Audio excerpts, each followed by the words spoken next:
All right, I'm in a good mood. I'm in a good mood on this Friday here. We're going to be talking a little ball. So it's not going to be about me to start the show. For once. For once, it's not going to be about me. It's going to be about you guys. I just want to say thank you on behalf of all of us. We've had so much fun doing this. We are almost at a full calendar year of doing this. We're so thankful that people took to it, enjoy it. The community that we've started to build, continue to build. Just thankful for the membership stuff that has taken place so early on. Just big shout out to the community. Shout out to the community. Thank you so much for the support. And there's tons of other content out there, both underdog specific and football adjacent right now. And we're just so thankful that you guys choose to come here and hang out with us. So there it is, the heartfelt start. Good stuff. Like right. the great Jay-Z said, you could be anywhere in the world, but you're here with us. And we appreciate that. And we're going to, yeah. And I'm excited to talk football and to continue to talk football because we are like less than 2 weeks officially. We are 1 day removed off 2 weeks until the football season. I am so stoked. And we got the True Weather Show here. Let's go. What up, Scoob? Oh, Scoob. Yeah, man. I think I want to talk about last night for sure because I think there was actually some takeaways from last night, even though it was just dress rehearsal for 2 out of 4 teams. So 2, starting offenses playing against that. But I do kind of find it funny how sick we are when we were talking about show notes for today. And we're like, hey, the good people at Underdog have given us, the Eliminator contest. They've given us, we could still be drafting weekly winners and BBM. And then they drop the pennant and we do a full show on the pennant. And then we're trying to come up with content ideas for today. And we're like, when BR? When BR, guys? When BR? We got to start talking about week 1 BR. We got to get prepped for what it's going to look like. So yeah, I think our brains are broken, but I think we're gonna have a big nice football show today. Newbie, what's good, man? You haven't said anything yet. Oh, here you go. Newbie's chiming in. 8 watching. There you go. I'm just vibing. I'm just vibing, listening to the great. I mean, you got a great little intro going on here, so I didn't want to ruin it. Yeah. Let's talk about last night. Anybody watch any ball last night? Pretend you watched a little ball last night. I can pretend I watched someone throw a ball into somebody's hands, but I would not be right with the teams that played. No, I was watching the real ball, and that's baseball. So yeah, you watched baseball last night. Yeah, I mean it's still preseason, but I asked because Nez's Steelers were playing. They were playing. I saw some good stuff. Pretty sure they were playing the backups of the defense. However, it's not like a bad thing when a team that you have a lot of ownership on looks good in the preseason. It's not like it's a bad thing, but trying to cool my jets a little bit. We got Steeler fans over here where in my neck of the woods with my people. And like we got George Pickens being the main trade package for Austin Eckler over in like my home leagues, like this morning. That's peak home league bros. Dudes, and it's like, dude's like, no, George Pickens is going off. And this guy's username, just so you have an idea of what we're working with here, his username on Sleeper, on Redacted, I mean, is Big Ben Rules with the Z. Like, this guy bleeds black and yellow. It is so funny, dude. He's like I don't know why with the Z makes it so much better. It makes it so much better. And it's like, and he's the most unintentionally funny person like ever. The Steelers fever is extremely real, and the Warren slappies, of which there are many of us, are super stoked. We got a touchdown from Warren last night, like 8 yards out. That was, I believe, on a first down after he was in on a third down. So once again, a little second bit more. down. It was second down. I got the notes here, bro. It was second down. It was yeah. I got you covered. Don't worry. Before we get in that, since we're on the talk of home league homerism, I got a funny. I got a story here. Back in like 2014, 13. It was whatever year, I should know it off the top of my head, 2012, whatever the year AP had the ACL, and he goes down.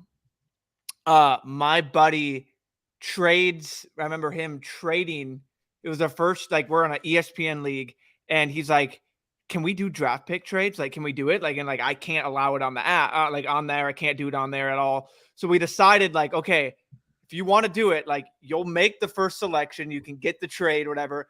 He traded his 3rd, 4th, and 5th plus his first round pick for the first pick in the draft, which was AP, towards ACL. That team had to have won.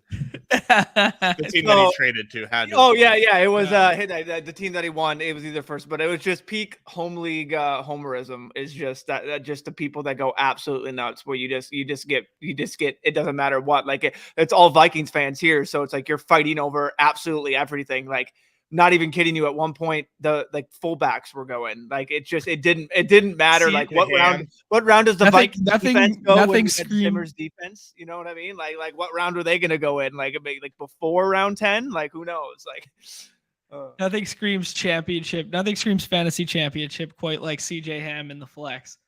Nothing does, brother. Or Jim Kleinsasser. You know, talking way back in the day.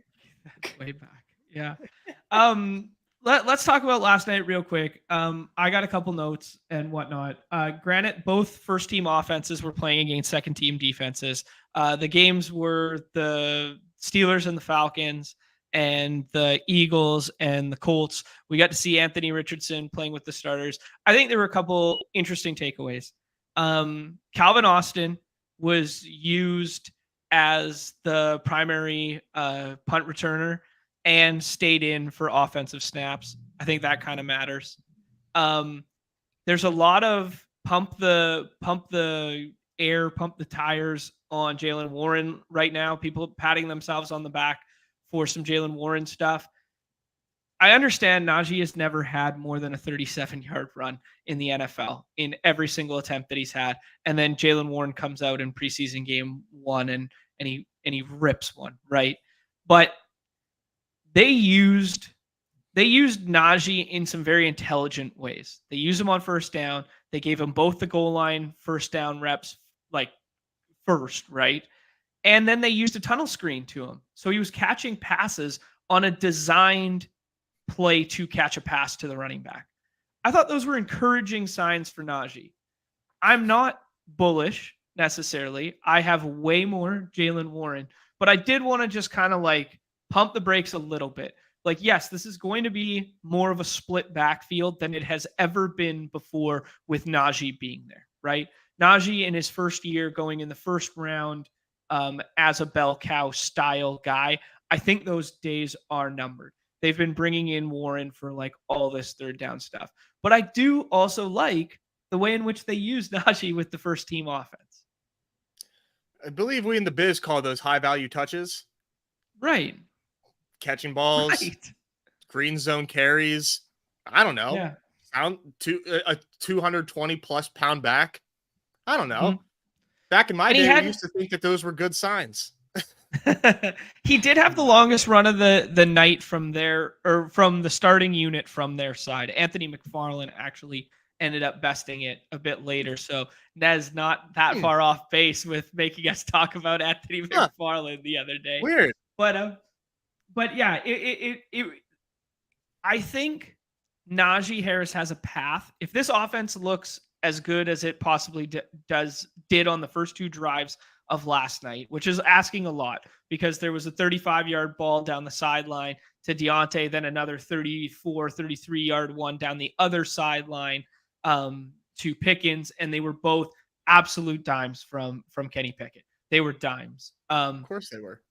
Yeah, it was a very impressive 2-series set. Like, I'm not discounting that sort of thing. But if this offense is improved and they do, go with some form of like thunder and lightning approach, and the high value touches lend themselves to be like Najee, I mean, he could be like Jamal Williams-esque to this year. Does that make his ADP too high? I don't know. Jamal Williams-esque with 50 receptions on top of it. Like, yeah, maybe. Dude, he's gonna be top 10 in receptions for running backs. They use him in the passing game. That's part of his skill set. the whole thesis on this Steelers is Kenny Pickett was a rookie, got a lot of reps, looked decent, improved offensive line, Jalen Warren emerging, George Pickens year 2, maybe not breakout, but year 2 elevation and play. Like there's a lot to be a little bit bullish on with these Steelers. And it's not like Deontay and Pickens are being overlooked either, right? Like they go pretty high in drafts. Najee Harris still goes pretty high in drafts. Freiermuth is like a top 1, like borderline top 100 pick. We're all kind of expecting this Steelers defense or Steelers team to be better. We just need, I mean, the Pickett steam is just a little lagging behind, but it's starting to get here. And shout out Chris G, of course. Yeah, this is fun. This is our first ever super chat coming in from Chris G. Pretty cool. And it says Najee 101 in all formats, which is so on brand on so many levels right now. It's perfect for us. It's so fitting. Anyways, the biggest takeaways I thought there were the rotation of the backfield. Obviously, the offense looked good. The Calvin Austin one was pretty interesting because what we've seen over the first 3 preseason games is Allen Robinson kind of slowly, like he started by playing all the snaps. Now all of a sudden there's a little bit of rotation in those snaps, and Calvin Austin is the one coming in to kind of like levy that. Yes, Nez, Anthony McFarland with a carbon copy run to the touchdown you made us watch on stream the other day, but just set to the other side. There we go. Dude, he's fast. He's fast. Calvin Austin remains a really, really nice round 18 pick, I will say. Like the only thing he has to do is like maybe outplay Allen Robinson, but even when he is out there, like he just has that best ball profile of big plays just because he's so fast and so athletic. I don't know. I'm trying to cool my jets on just my Steelers fandom here, but Calvin Austin round 18 feels like a pretty nice low owned pick right now. Yeah, I'm getting there. I don't know if it's just drinking the preseason Kool-Aid, but I mean, like he was hurt, right? Like he had the Liz Frank injury. He was a former 4th round pick. Question mark. 4th or later. I remember people being like, "Wow, like I can't believe the Steelers did it again and grabbed Calvin Austin." Like people thought that they got away with something with that pick. Yeah, that's how I remember it too. And then he gets hurt, and then people forget about him, and then now all of a sudden he's back and into relevancy. Yeah, he's small. It was 4th, right? Mm-hmm. Just looking it up. Yeah, come on, man. I don't miss on these Steelers, you know. Yeah. Anyways, just something to think about there. Atlanta rested everybody. There was a weird report that we saw pre-game that came up in our Discord that Bijan might be suiting up just because he's a rookie, blah, blah, blah. Didn't actually end up coming to fruition. Literally everybody sat. I don't think there's anything there. Then the other game, Trey Sermon getting the majority of the work, scored the first touchdown of the game for the Eagles, but all 4 other running backs did not play. We have not learned anything about the Eagles backfield this preseason. I don't think we're gonna. No. Yeah, I don't think. Yeah. Seems like a nice time to get in on Penny, though, I will say. Mm-hmm. Yeah, I respect that. Right? I mean, like, there's definitely some dip in the ADP right now. And I mean, like, no news is good news for Penny, question mark? Probably. I think no news is good news.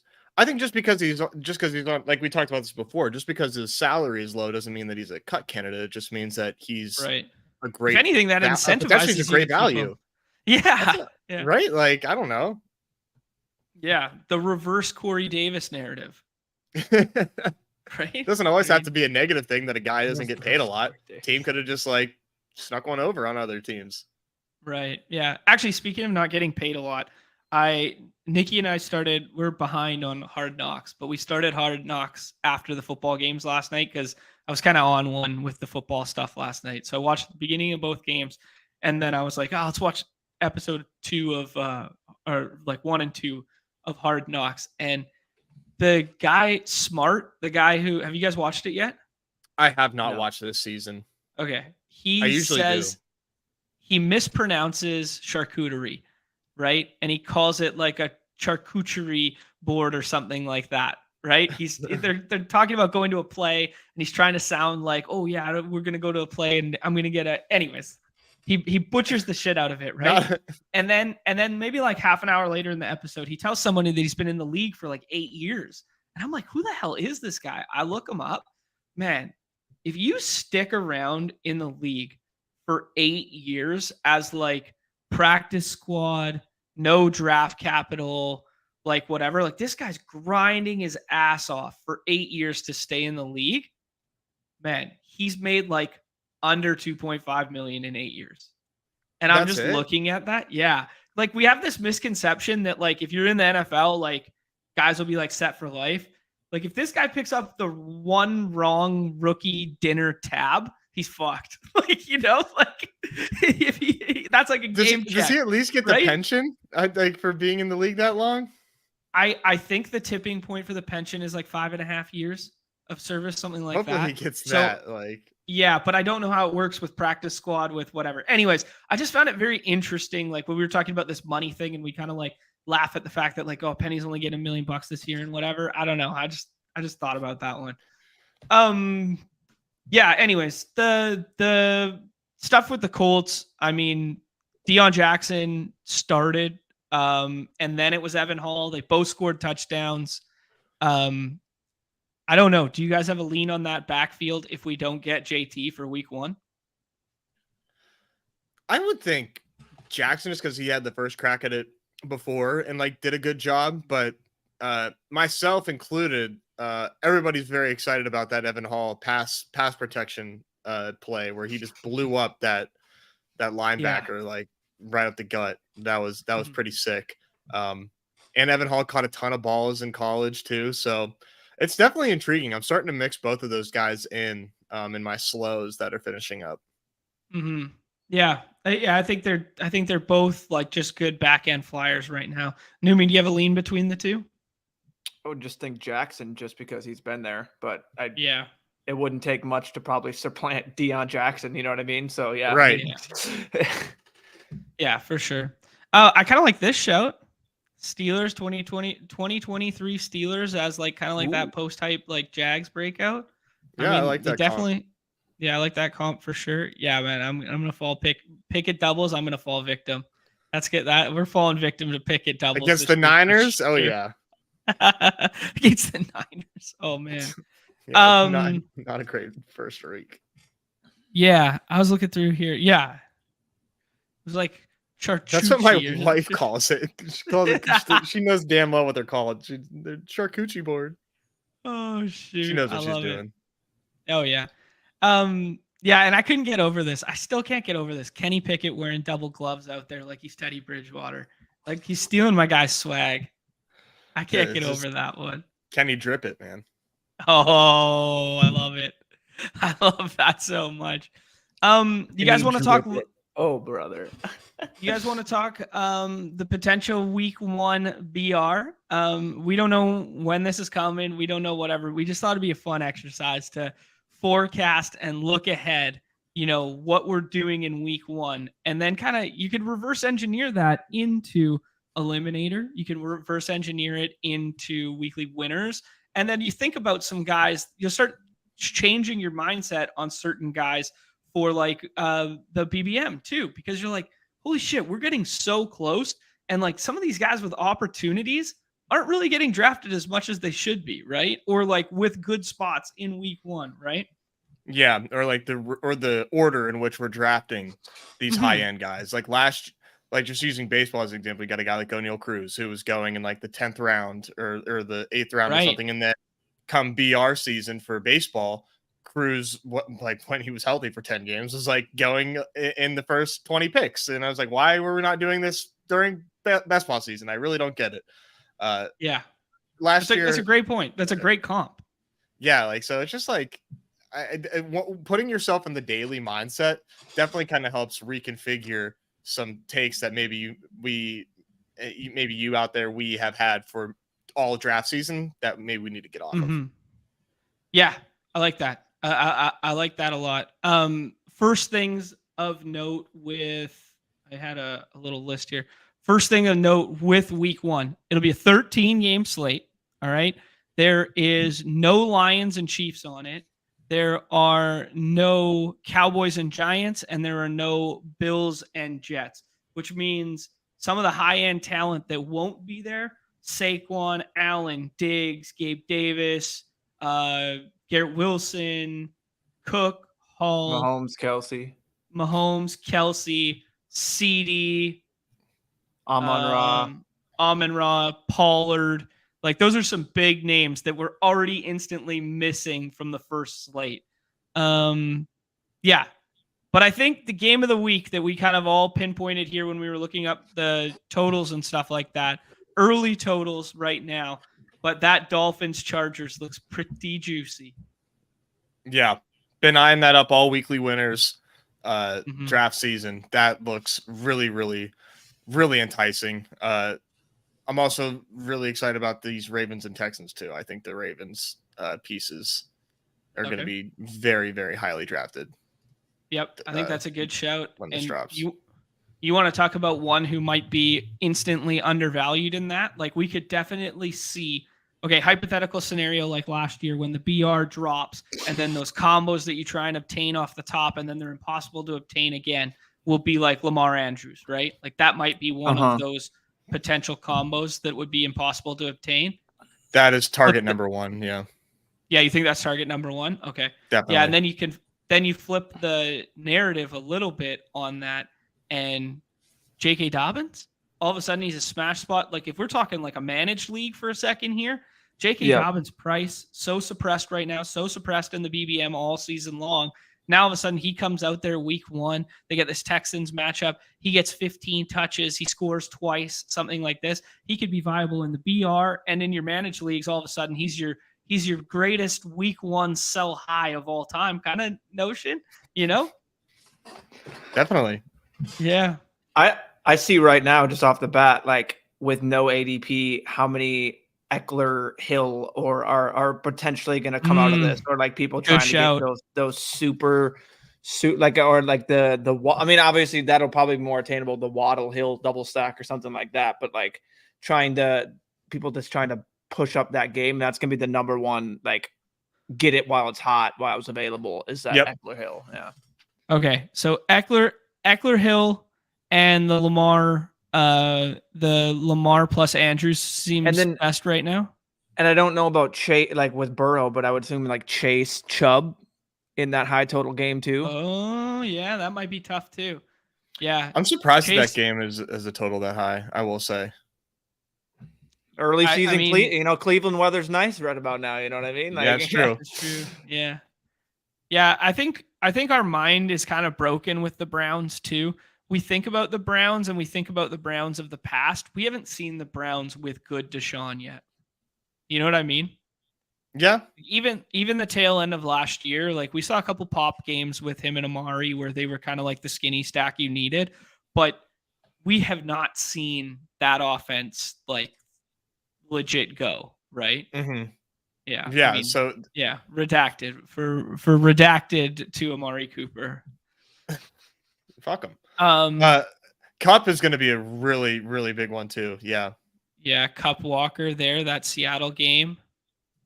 Yeah. I just don't know, like if Charbonnet's healthy, like I don't know how much that like the back gets put up. Like Walker, I was thinking that as well, but like I would think. You guys think Charbonnet's? You think Charbonnet's healthier than Walker right now? I don't know with Pete Carroll, man. Like I don't know with half of the stuff coming in. Yeah, I have no idea. So I would I would think that having Charbonnet there wouldn't push Walker up. Like, because now we can play the game. Okay, what's the top 6 QBs? What's the top 6 wide receivers? What's the top 6 running backs? What's the top? And then that way you can build ADP kind of just from that. Now just take those top 6 and whatever. And now what's going to be, how pushed up is QB going to be?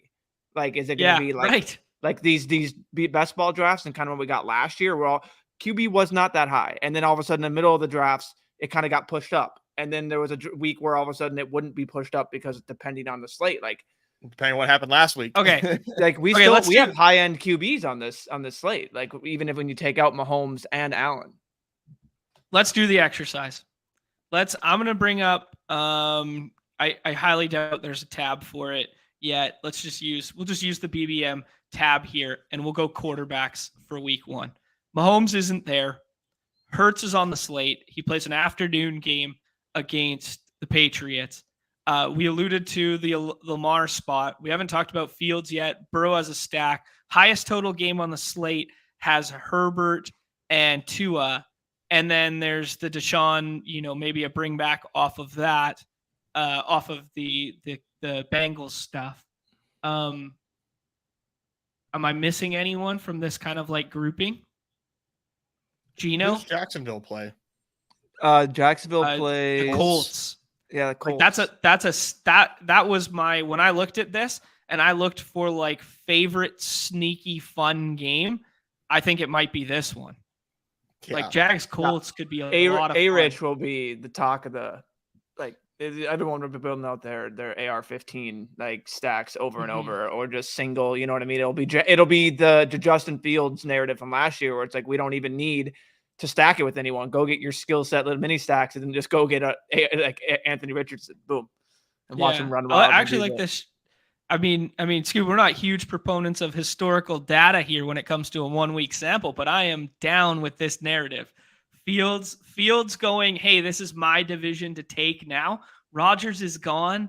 Like, give me this skinny stack of Fields plus Kmet that'll be underpriced, and you could stack it with like 3rd round Fields, 6th round Kmet. That game, I really want the. I like this game. I'm going to be targeting Packers Bears like very heavily. I want the Bears off defense to show me that they've improved, because this game has shootout potential in my opinion. Yeah. Okay. I like that. We got Bijan or Jamar. Who you guys taking? 1st round right now. Jamar, baby. It depends. Oh, it depends. I need context. What a cop out. Yeah, what a cop out. Show me anything. Give me any reason to take Bijan and then take Bijan. Yeah. Is it a keeper? Bijan. Smarter people have said than me that the Packers' pace will increase this year. Yeah, that's what people are speculating. Yeah, that is the speculation there. Although I really liked Christopher's note here that it just joined and was not ready for beer. Nobody's ready for this. We weren't ready either. We were just like last night, just like, what do you think, dude? Like, I don't know when the hell this thing's coming out, but let's just go. Let's just rip this. You can only stream so many basketball drafts while everyone also streams so many basketball drafts before it just goes, all right, like, is there only anything else? Don't give out the playbook. Don't give out the playbook now. Is there anything else we can do besides come out here and stream a BBM or a LIM? So, you know he's what I mean? Giving out the Roger Goodell script for the season right now, Neumy. I think, according to Twitter and looking at Underdog Fantasy's Twitter, last year the BR came out 1 week, the week of the NFL season. So okay, we're probably jumping the gun big time, but I don't care. So we're probably 1 week early. Mm-hmm. Okay, I don't care. Whatever. I don't give a shit. Yeah. Let's deal with it. This is awesome. People. Okay, let's do this. Let's do this just as an initial exercise right now. Rank the quarterbacks for week 1. I'll let you guys go first. Hurts. Yep. Oh man. Probably go Lamar. Yep. Then Fields. Herbert. One is Burrow going to be there? Like, yeah, that's a good point, Neumy. That is a good Herbert, Tua. And can you imagine if Joe Burrow has a Q tag in this contest to open the season? So I'm going to have 85% Joe Burrow. I was just going to say, we're going to play the John angle here, where it's going to be the Q tag onesie position. And next thing you know, it's going to be, all that. So yeah, I'll cop out and say Joe Burrow. But then if I don't, I would actually go Gino, or I'm going to go with my boy Matthew Stafford revenge year. So I would like Matthew Stafford just on the list for a little recognition, but we'd go Gino probably. Okay, Gino. Wow. So Gino would be moving up in here somewhere for you. Burrow, Gino, you said, Neumy? Yeah. At home against that Rams D, which I think has got quite worse. Like, you know what I mean? Like, just going throughout so. So you're I would leaving not- out Herbert and Tua? No. It would be Hurts, Jackson, Fields, Herbert, Tua, Geno. Oh, I see. I got you. Like that. And then Burrow gets the Q tag. Yeah. Yeah, I can't really. Yeah. Where does your mind go, Nez? Does it align with that? Yeah, definitely. I'm not really. I find it odd when you look at like the Vegas stuff when it comes to the Philadelphia Eagles and the Patriots game that this is a tighter. Like I would have thought that Eagles would be like 7.5 favorites. They're only like 4.5 point favorites, which I found like kind of interesting. But that could potentially bode well for old Jalen Hurts because the whole thing last year was like the Eagles just simply did not play fourth quarters. They just didn't have to because they were beating the brakes off of teams. Don't see how the Patriots got a ton better and how the Eagles got a lot worse. That wouldn't happen this year. So Hurts definitely 101. But the sneaky play is going to be like which one of these Eagles running backs also smashes along with. I was just gonna say we're gonna be deciding. I mean, I know we're not there yet, but sorry. We're gonna be deciding week 2 when the Eagles blow them out and their starters rested basically the entire fourth quarter. But one of the running backs got the entire run and ended up getting garbage time 2 tutties. You know what I mean? It's gonna be like, is that a good sign or a bad sign? It's gonna be a 30-minute debate on one of the shows. I can already envision it. So no, yeah, 100%. That's exactly what it's gonna be. Couple questions in the chat. Yeah, I think we're gonna do little eliminator right after this. I think we're going to have some fun with this, speculate, and then we'll do little eliminator right there. And then Blake suggesting that the week 1 winner, he's already built the optimal. Fields and Eckler. So I think you would have to, this team's not going to be obtainable because Eckler, Kupp, and Fields, maybe, I don't know, maybe Fields slides enough in certain rooms where someone's building out Chargers stack, someone's building out Miami stack. Someone's already taken Lamar and Hurts as the first 2 quarterbacks off the board. Maybe this will be obtainable. I think Walker will be suppressed. I think the hardest thing to do in this would be like to get Eckler and Kupp and to get Waddle to come back to you.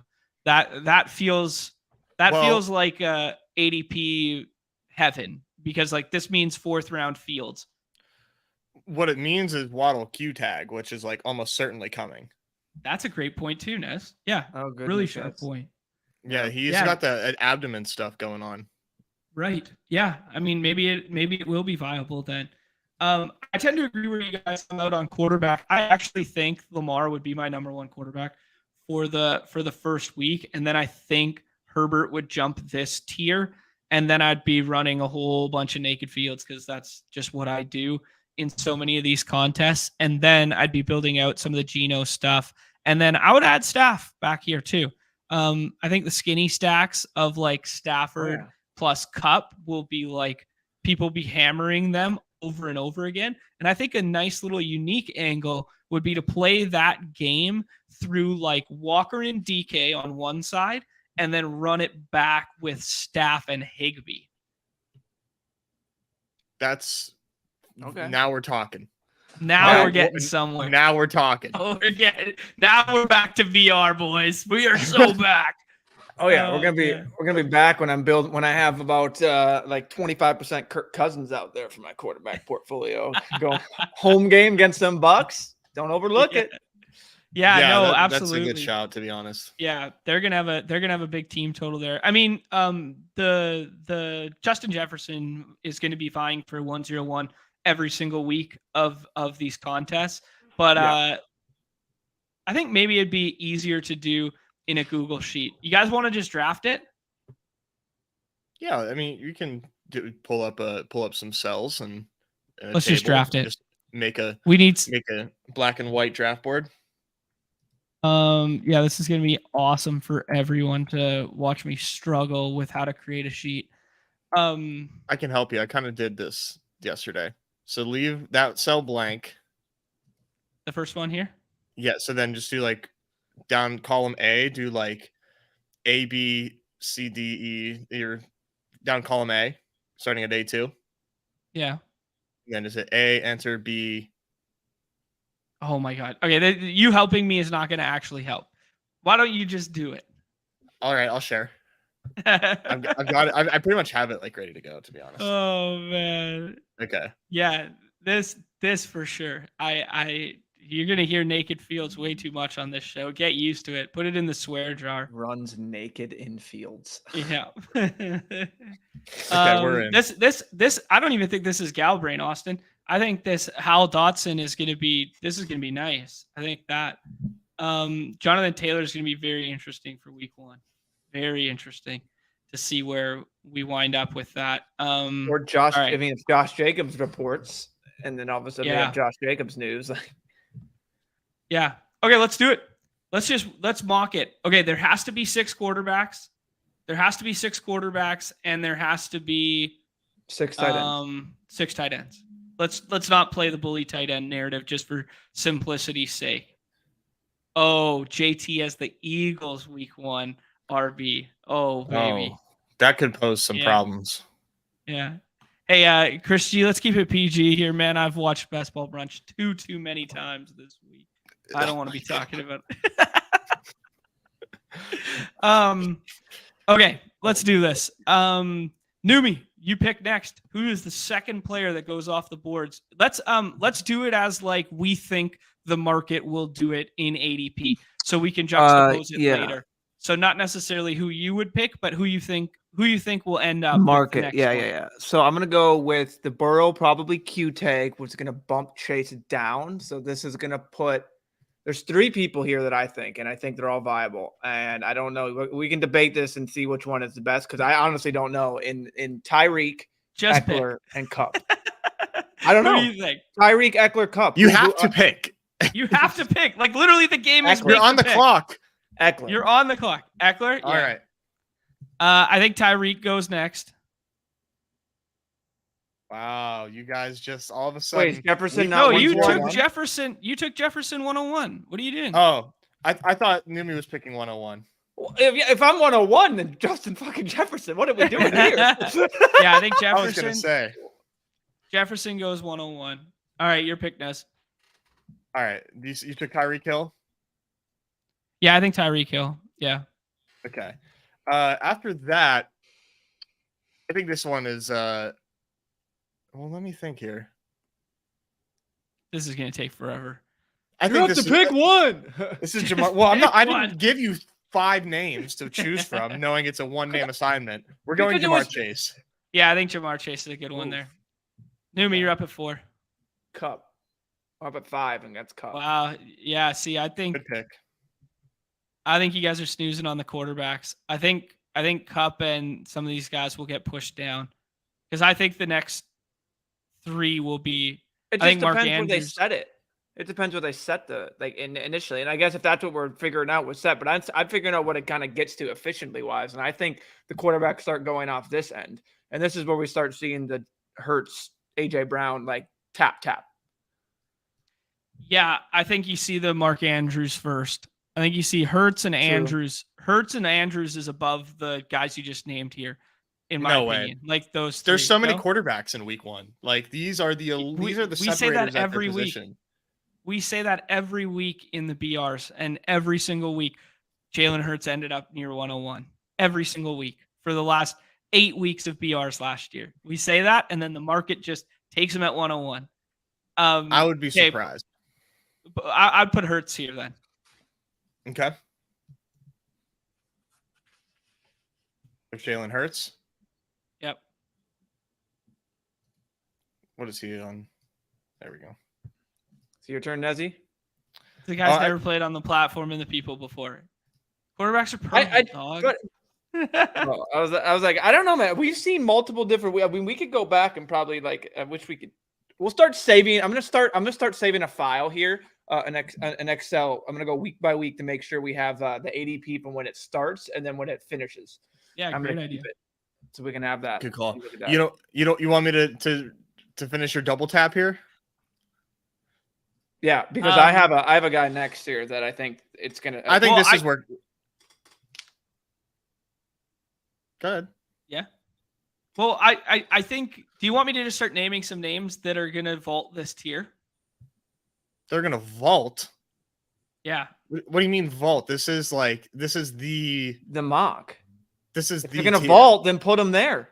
Well, you guys picked them. I didn't pick them. That's what I'm saying. Yeah, because these are the top 5 picks in BBM. Yeah. I think Christian McCaffrey's yeah, but I think going next. Yeah, McCaffrey. Well, that's what I was going to go with Andrews. CMC. Yeah.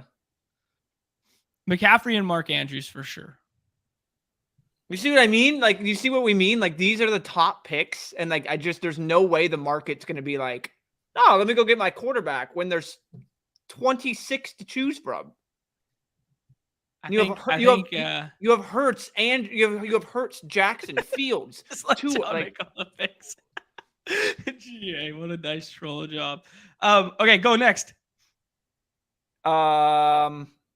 Is it mine? Jeez. I think people like running back too much, but I don't know if they like it enough. So I'm trying to do this off the top of my head. Let's go with Metcalf. That's probably dumb. Yeah, I was gonna go with Chubb, but John, or is it me? I can't remember. I think it's me. Let me look at some games here. It's tough. It's tough to like just think off your head and then be like, oh yeah, that's obviously a person right there that I missed. Mm-hmm. Yeah. There's a lot of good games this week. World's slowest fast draft. Hey, this is. Hey, no one put perimeters on this was a fast draft. This is a 3-minute slow. You know what I mean? We just got 3 minutes on the clock each time. 3 minutes on the clock. Derrick Henry. Yeah. Yep. That's a good one. That's really. I think Nick Chubb. I think Nick Chubb goes next. Actually, no. AJ Brown first. Okay. We see AJ Brown slip in these sometimes. Yeah, we do. Neumy. Yeah, probably Chubb. I don't know where Adams goes with the Surtain like coverage and how far he gets bumped down. That narrative that we played into last year, plus the calf injury. Well, does it matter? It doesn't even matter because it didn't matter last year. Yeah, it didn't matter at all. So like that's why it's like I don't know. I think Devontae is probably next there, but yeah. Let me hit the reset here. Yes, this is true sicko behavior right now. But real quick, we're just literally drafting what we think the BR ADP will be, and the positional designation is 1-1-2-1 and then a flex. So you can build 1 quarterback, 2 running back, 2 wide receiver, and a tight end, or you can use that flex to be a tight end or wide receiver. There you go. Perfect. So we said Devontae? Yeah, I'm about that. I think that makes sense. All right, next up. I think this is probably a running back here. If Jacobs reports, then that definitely like makes him an option here. But I think this is probably. Oh, this is Bijan. This is Bijan here. Okay. Yeah, I like that. Yeah, I think this is also where the quarterbacks start to go is in this 3rd round. That's how I feel like it always kind of came out. And that's where you start. Yeah, the fact that Lamar's still on the board, he will not be here for ADP. ADP for Lamar will be like 7 or something. So put Lamar there. Yeah, it's time. Gotta jam him in.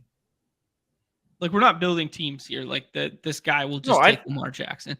No, I know we're not building teams. I think those names above Lamar are definitely viable to make this shakeup where it's like in week 1 people still don't go like maybe in the middle weeks when there's bye weeks and like the island games. I'll bet my entire BR roll this season that Lamar has a higher ADP than DK Metcalf in week 1. Yeah, so I mean, I can agree with that. That was probably the worst pick on there, but like, I mean, but that's what the market is just going to do with quarterbacks in these contests. I guess they didn't do it like every single week last week. They didn't initially do it, and then they went back to not pushing up quarterbacks in certain weeks. So, yeah. All right, who's next? Let's go with.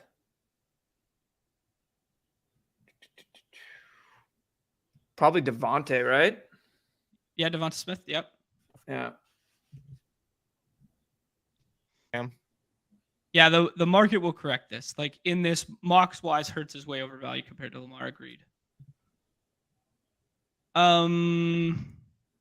Yeah, this is a good one too. The Dotson's gonna get hella steam in week 1 if the turf toe is there for Terry. Yeah, no doubt. Whose turn? I'll go. Yep. Take a little shot here. Wow, I am completely blanking on my What dude's you name want to here. take? You want to take Christian Watson or Chris Olave? Yes, Christian Watson. Jesus Christ, that was bad. I'm just so used to not even have to thinking about what his name is. I just like snap take him in all my drafts lately. I think this is Christian Watson range. He feels like the type to be taken high in these. Yep, I'll take Chris Olave then next there. Okay, good call. Good call. Chris Olave versus the Titans. You remember the narrative last year about the Titans? Oh yeah, deep ball, right? Wasn't it just deep ball city? Yeah. Okay, so yeah, it doesn't matter. We're not building out teams, so Justin Fields probably goes. Well, yep, probably. Yeah. We're not going to respect. I can't. Oh yeah, just put him there. Yeah. Just respect the fact that he has a quarterback, just so it looks like that. Yeah, but yes, I have Justin to. Fields. Yeah, that's fair. Okay. Now, who do we want for this guy? Do we want to? Let's see here. I think it'd be like TJ Hawkinson or George Kittle. Okay. Or Darren Waller. Like rank the tight ends for week 1. I mean, Keenan, Big Mike. Is Waller on the slate? Yeah, Keenan and Big Mike are still available. That's good shouts, Neumy. And Waddle. And Calvin Ridley. Yeah, and Calvin Ridley. Jesus Christ. This might be Ridley. And Debo. Mm-hmm. Yeah, Calvin Ridley's Ridley, if we serious steam. Yeah. Okay, let's do the tight ends for 1 second for a week 1. Yeah. Okay. Hawkinson feels like a good target, like you mentioned. Here, I'll switch here for 1 second. Hawkinson's on the slate. So we got Hawkinson at home versus the Bucks. Waller's not. Waller is not on the slate. Good shout. Good shout. Andrews, we already put on there. Kittle, Pitts, Dallas Goedert, probably a stack option. We got that nice sneaky game, Colts Jags there. Pat Freiermuth has not taken a snap off this preseason with the starters. Yeah. He's been out for every single starter's snap, which I thought was kind of telling. Njoku, I mentioned Higbee earlier. Cole Kmet's the stack. Yeah, that'll probably be about it. And then the big looming wild card will be Taysom. Of course.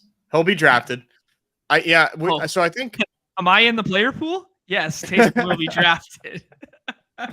I think this next one would be Hawkinson. Then we might even be a little low on where Hawkinson will actually go when it's actually time to draft these guys. GA bringing up a good point that he hasn't done any team drills all preseason. Well, he's holding in. Yeah, he wants an extension. He's not hurt. There's nothing wrong with him. He wants to get paid, and they can't come to an agreement. Yeah, but just foreshadowing.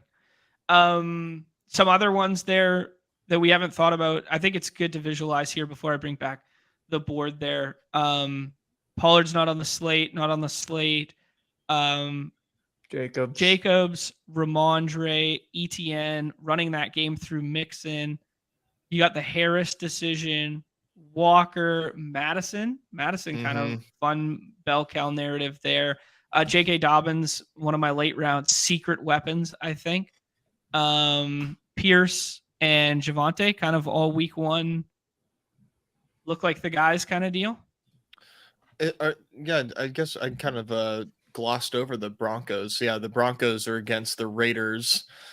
I don't think Javonte is going to get taken a lot, but in a high total game too. Yeah, Cam Akers too. Yeah. Any of those Dolphin running backs. It's going to be like get the contrarian run game in the pass game there. You know what I mean? Highest total game. Easiest way to get different is go somewhere different and then tack on Jeff Wilson or Mostert. Damn straight, baby. That's the if-then statement thesis right there. I think the slate is 13 games on Sunday, starting at 1 p.m. 1 p.m. Eastern. Okay, let's go back to it then. because I think there's a lot of good names we could fill this in here. I already know who my most overexposed third or sixth round pick is going to be. It's going to be Cortland Sutton. I'm going to go all in on Cortland Sutton week 1. I already know it. I'm just looking at this right now and just looking at the premium, talent at the top there. Yeah, but I do think this is a good shout that it is so deep. It feels so deep, right? Crazy deep. Yeah, let's rattle off a couple here. I think I'm going to put Ramondre Stevenson here. Okay. I'm not worried about the Ezekiel Elliott signing there really like at all. Yeah. Yep. And this could be a game script where he catches a lot of balls. So I think Keenan and Mike Will have to be coming off. The next two. Yeah, put him in the next two. I like that shout too, Neumy. Like I just don't think Keenan, Mike Will, and Jalen Waddle. Like I think those three will be like just byproducts of stacking and game environment will be really pushed up. I don't put him there because 3 wide receivers. There you go. And Gerald Everett will be like probably near tight end 6 on the slate just because of because of I can't even put Jalen Waddle here. I gotta put him here. I think I mean like don't worry, we're not drafting teams. If we do week 1, Andrews, Hawkinson, then Goddard probably, then George Kittle, Pitts, Evan Ingram, and then you can kind of just have your pick of the litter after that 6. Then it could just be like stacking partners of like Everett, Higbee, Cole Kmet, Taysom Hill one-off. What was the other one, Neumy? Alberto. Yeah, Alberto, baby. Let's go. Let's run it back. This is a very serious show, Neumy. Yeah. Trolling us. Yeah, man. Like, you look at this, and it's like Debo is low-key, but this is how deep it is for week 1 with 13 games and everybody healthy. It's crazy. That's how Debo went over and over again last year. It was like, oh, we're really just going to get overexposed to Debo like in round 5, 6, and undrafted because it was just, once CMC went there, Debo's everything wore off. So yeah, I mean that's honestly you could you could move Lamar and DK. You just do a 1-for-1 move, and I think that's pretty. We're honestly on to a pretty. We could fill out the board and then like maybe shuffle around. Yeah, so that 4 slot, thinking that they did the 3 running back thing, would need or 3 wide receiver would need a running back, and I think that running back. Who do you guys think out of this grouping is most likely to have the highest ADP? Josh Jacobs, Joe Mixon, Travis Etienne, Kenneth Walker, J.K. Dobbins, Alexander Madison. Etienne.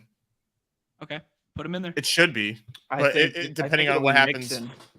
Yeah, I think it might be Mixon too, but that's bullish on. I think it might be Mixon, but I think that might be bullish on. Why am I blanking on Joe Burrow's name? Joe Burrow. Yeah, that's Burrow. Burrow bullish. We should put Goddard on that Hurts team. Yep, good shout. Yep, perfect. Look at this. This Hurts team's a good drafter. They were waiting on this Dallas Goddard. Exactly. Yes, sir. Very good drafter. And then George Kittle's probably got to go off the board, and in between that, to that Keenan. Yeah, he can go here. We'll put George Kittle here. Okay, perfect. Kind of reverse engineering this draft board. No, this is the perfect way to do it because then we can also just kind of like visualize because there's going to be a lot. I think the exercise really just shows that there's going to be a lot of leftover talent and shows where some of the scarcity is. And I think the scarcity is running back, which is crazy to say. Just because of like you take Pollard, you take JT, you take all these. I mean, if you get JT on this slate, I think JT is kind of in the top 10 picks. No. Yeah. That's going to be the early talks. Yeah. It's like what happened. Like it's going to be really interesting with these potential looming. Exactly. Here's another wrinkle. What if Mixon gets suspended? So what if the Bengals play week 1 without Joe Burrow and Joe Mixon? Jeez, that would be awesome. I mean, fire up your maybe- Nick Chubb. Like my Nick Chubb 101. Is he just gonna run all over on these guys? I don't have to do anything. right? Yeah, like the Nick Who's Chubb the backup 25 for the carry Bengals? game. Am I crazy? Who's the backup quarterback? Chase Brown or Trayvon Williams if he's healthy, or quarterback. Chris Evans. Oh, quarterback. I don't know. In my mind, it's just AJ McCarron. You know what it is? It's whoever. It's fucked, and they don't. You know, because that's what they are. If Burrow's gone, they're fucked. Okay, hold on. Okay, hold on. guess I it, actually guess want it. to get. Guess it. I actually Oh, wanna guess guess. it. You're not gonna guess Okay. it, but Give me a clue. he played. He played for the Broncos, and then I don't know if most recently, but he had a backup job and then played for the Vikings as well. Oh, I know who it is. Jake Browning. Good UW boy. He's on there. He's third stringing, but he's not the guy I'm talking about. Funny enough. Simeon? Wait, so the other guy Trevor you're talking Siemian. about played Trevor for the Siemian. Vikings as well? Yeah, Trevor Siemian.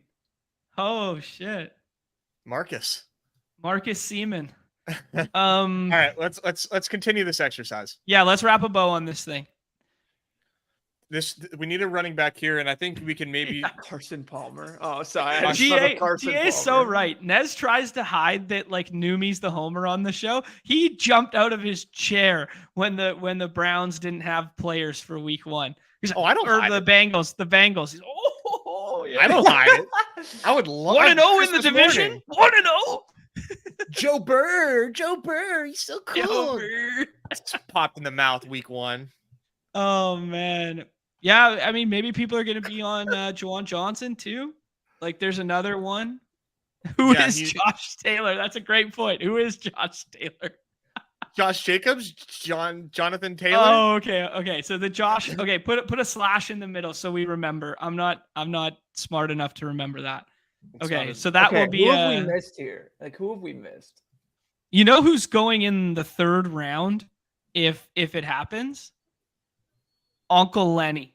Uncle Lenny's going in the 3rd round. If he goes to the Bengals, if he goes to the Bengals, Bengals, Mixon suspended, and Burrow's there. Let's go. And I hit the lottery. Like, what else? What else are we wish casting? All right, we need a flex spot for this Hurts team. There's a couple names. I'll float some more names to you guys. There's Kenneth Walker still out there. There's Alexander Madison. There's J.K. Dobbins, who I'm gonna really like in week 1. Najee. There's Najee. There's Pickens. There's Christian Kirk. There's Deontay Johnson. There's Tyler Lockett without JSN in a good spot. There's a DJ Moore stack. There's Debo. Did we do Debo yet? Yeah, I threw him in here. Yeah. There's T. Higgins if Burrow plays. Like if Burrow plays, T. Higgins is on here, right? Yeah, I don't know if you mentioned London. Sorry, I was into your name. Yeah, Drake London. Drake London's gonna go like undrafted. Right? I mean, there's Amari Cooper. We said sneaky game environment versus the Bengals if everyone's healthy there. He's at home. Yeah, the home splits narrative. I love that. This team too needs some love. They need a tight end. Throwing out the Rashad White narrative. That team screams Evan Ingram and Trevor Lawrence. Probably not Trevor Lawrence though. Probably don't need Trevor Lawrence. Well, no, I think he's a top. Yeah, I think he's in contention. I'm throwing him in there, Neumy. I like that. I mean, I'm not sure his ADP ends up there, but he definitely makes sense. Yeah, it'll probably be I think Ingram before, but it doesn't matter either way. Yeah, because that's perfect. Yeah. Yeah, you could do that little mini back stack. I think you're right. That might find popularity in it. And did we do Herbert yet? Burrow. Justin Herbert? Yeah, we did Herbert. 101. Yeah. And then who's Mr. Irrelevant? Look at this is nuts. Mike Evans, run back, Justin Jefferson. It has to be a tight end. They don't have a tight end yet. Damn. And I think it has to be Kyle Pitts because there's no way Kyle Pitts doesn't have an ADP inside the top 6. Yeah. I mean, yeah, 1, 2. Yeah. Kyler Pitts. That's basically Tyler what he Pitts, is. baby. Wow. Look at that. Looking at Who this, wins? I wish there was like some quirky mantra that would like that we could use to tell people to take players outside of this top 36. I wish we had like a saying that we could just like tell people when we look at this. I wonder if anyone's ever heard of it before. A little scroll the F down. Let's Scroll the F down. Okay, let's do a mini. Let's just put like 10 more names at the bottom here that we already mentioned. So we for the tight end position, we mentioned Everett, Njoku, Komet kind of thing. Yeah. I think maybe for the running back position, Aaron Jones. Oh yeah. Aaron Jones is gonna be taken a lot by me. Madison. All right. Najee. Yeah, Madison. Najee. Dude, have you guys seen the Green Bay ETN go? It's preseason, but have you seen? ETN we did not put, but like the Green Bay Packers offensive line looks mean. And this Bears defense has yet to show us. I got to see that the Bears defense has improved. Dotson for sure. Yeah, we talked about it for a second. We're not missing him. It's just he's going to be available. Like this I is think James Conner / Marquise Brown. Yeah, Damian Pierce, Cam Akers. Yeah, man. Like this Miles is Sanders. This is going to be the dream scroll the F down slate. Oh, absolutely. Hell yeah. Rashad White going against whatever Minnesota's going to put out there for a defense. Yeah, and then if you get some, I mean, Courtland Sutton, I already alluded to it. Sutton's going to be my highest owned player. I can guarantee it right now. But like that's assuming the Judy stuff doesn't come to fruition. But even so, like I'm going to have Russ doubles of like Sutton, Judy, Russ for sure. I know who Nez's highest exposed player and from the 6th round will be. It's literally set in stone already. I know what it is. There's no hedging coming week 1 from this boy. Khalil Herbert. Ever heard of him? Yeah, I'll have a lot of Khalil Herbert. Oh, for sure. How can I draft this guy when Khalil Herbert's sitting in the 6th round and he's running back 20? Zay Flowers is going to push up because the Lamar ADP is going to be high. People are going to be looking for that Flowers Bateman stack. That's a good show. Mims fits the same thing as the Courtland Sutton narrative, but will be lower Mims owned. isn't going in this contest. I mean, like very rarely will Mims get drafted. Yeah, that's fair. Tyler Lockett will though. Geno doubles, baby. We're right back on that horse. Yep. Tyler Lockett. Godwin and Evans got to be an honorable mention. Yeah, Godwin Evans. Yep. Yeah. DJ Moore. I'll have DJ Moore. Did we say DeAndre Hopkins? Did he get drafted? Did not get drafted. There you go. DeAndre Hopkins didn't even get drafted. We haven't even said his name yet. He might be out there by himself. Like London? Yeah. Yeah, this is London for sure. Like, man, this is just Anthony Richardson. Great shout by Chris. Anthony Richardson just running naked by himself. Yeah, it's gonna be the Fields thesis. It's gonna be everyone just just 1 for 1. Just remember that.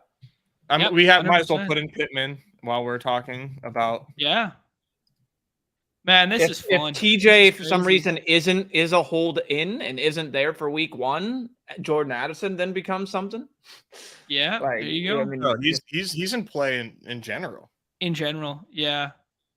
We mentioned Higgins and Lockett. I think they're on there. I think we ended up drafting Higgins.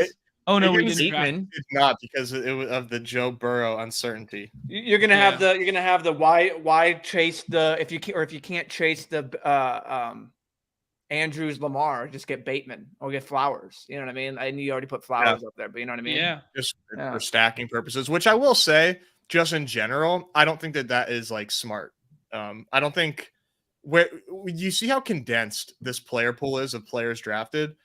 I don't know that the emphasis on like how important is stacking really whenever we're facing 50,000 entrants of 6-player teams and you have Lamar Jackson. Like, I don't know. If only someone was taking some time out of their day to write something on that. I mean, maybe then we'll know. Maybe we'll never we'll never have the answer. No, I mean, like the evergreen conversation around stacking, whether it's football, baseball, whatever, it's scoring is correlated, and it makes sense for roster construction to then have things tethered.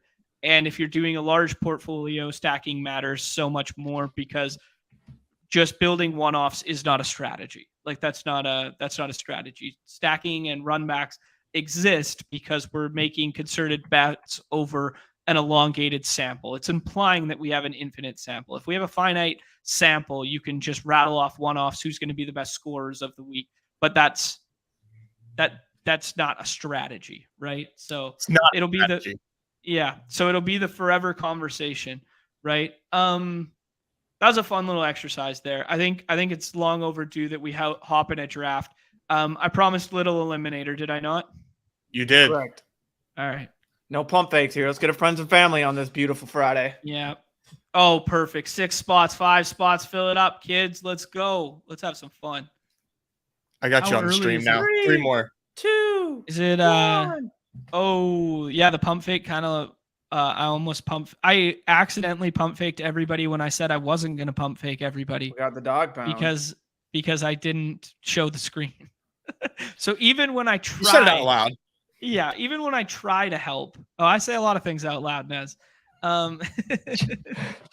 You were good. You did a good job. Yeah, just parlay the crap out of the slate. That's how you do it. Nice. Okay, cool. Yeah, drop the little the link to that in there. Copy it, mess around with it. I'd love to see some people share their own mocks and move those pieces around a little bit. Maybe I'll do the same after. I'll kind of move them around where I think we're gonna guess the ADP winds up. But starting to get really excited. Mm-hmm. If you guys make your own boards, definitely send them to us, and we'll boost our favorites on Twitter. Mm-hmm. So give us a little engagement. Yeah, let's do it. Fantasy Dog Pound rolls the 101. Since we did the Eliminator stream, have you had any more thoughts, Nez? I ended up getting one more of the $50 ones in before it closed, and I have not done this. This is my first $6 one. This $6 one is basically just regular best ball with a little bit more attentiveness to bye weeks. Mm-hmm. Because it's a 168 person final in Okay. week 17 where all the money is. Oh, so it's not that 300 whatever. They've revised the structure and it's one something now. One something in Okay. What do you say we take Kelsey here? Ooh, I could do Kelsey here. Let's do Kelsey it. here. You can talk me into Kelsey in this format. Let's do the elite tight end by the floor for every single week. I think Kelsey should go higher in weekly winners and in this contest than he does in BBM. I don't know if I can get on board with him in weekly winners. Yep, fair enough. But I do like him in this contest. I think that was my first thought, and I realized I was on an island pretty quickly hearing other people talk about how to play the Eliminator. I thought elite tight ends made so much sense, right? Because you get the same, you get a safer floor than you do with the shitty tight ends, and you have the ceiling when you need it in the final week. Mm-hmm. It to me, it was like, oh, that's a no brainer. But everybody else like, oh, I from what I saw was no, elite tight ends get a bump down. I don't know. Interesting. Well, I want to think about like where floor comes from. Okay. Where does floor come from? Because everybody's been talking about this contest has been like, hey, we're now seeking floor, right? Because it moves forward. I think floor comes from elite wide receiver and then certain archetypes of player. Dude. So I agree. Yeah. And I think there's like a notion that maybe floor comes from quarterback, which is true. But also the outlying spikes don't come from quarterback in the same capacity in which they come from wide receiver. Mm-hmm. If everybody's drafting three quarterbacks, I don't see elite quarterback routinely outscoring as a separator week over week to keep you advancing. because the score is so much more easily matched. Whereas the outlier scores at wide receivers aren't matched. Yeah, Yeah. I've been going the route of like getting like a middle end tight end if I can. Otherwise, just getting 3 and 3 on quarterbacks and tight ends. That's how I've been going. And then just pressing wideouts and running backs and trying to make sure that I'm not doing my typical 0 RB build where I'm left with like, oh, you know, this could maybe catch fire middle of the season. I want to make sure I have bets. And if I'm taking the certain like risk of a Brees Hall or Jacobs or something like that, where you don't know if they're quite going to be, you kind of mask that and like put a Band-Aid on it and then still just kind of keep, because I don't know. That's how I've been playing it as well. Is just trying to get still elite wideout, elite running back. And then just, I've been going personally the more 3 wideout or 3 tight ends, 3 quarterback route. This is a good question. Yeah, no, I agree with you, Neumy. I really like where you're at with that because this is a really good question from Bones Eyes. Like in cash game DFS, do you pay up for tight end very often? And my answer is no, never. I always play damn near stone min guy who's pushing into a role because I take floor at other positions. That being said, I get to hand select who that stone min guy is. I don't get to do that here. Right. And you're building a bench, right, as well. That's true. Yeah. Where and it's best ball. So I do think it's important to look at this from a cash game lens for sure. But yeah, but I think you can make a Kelsey team work here.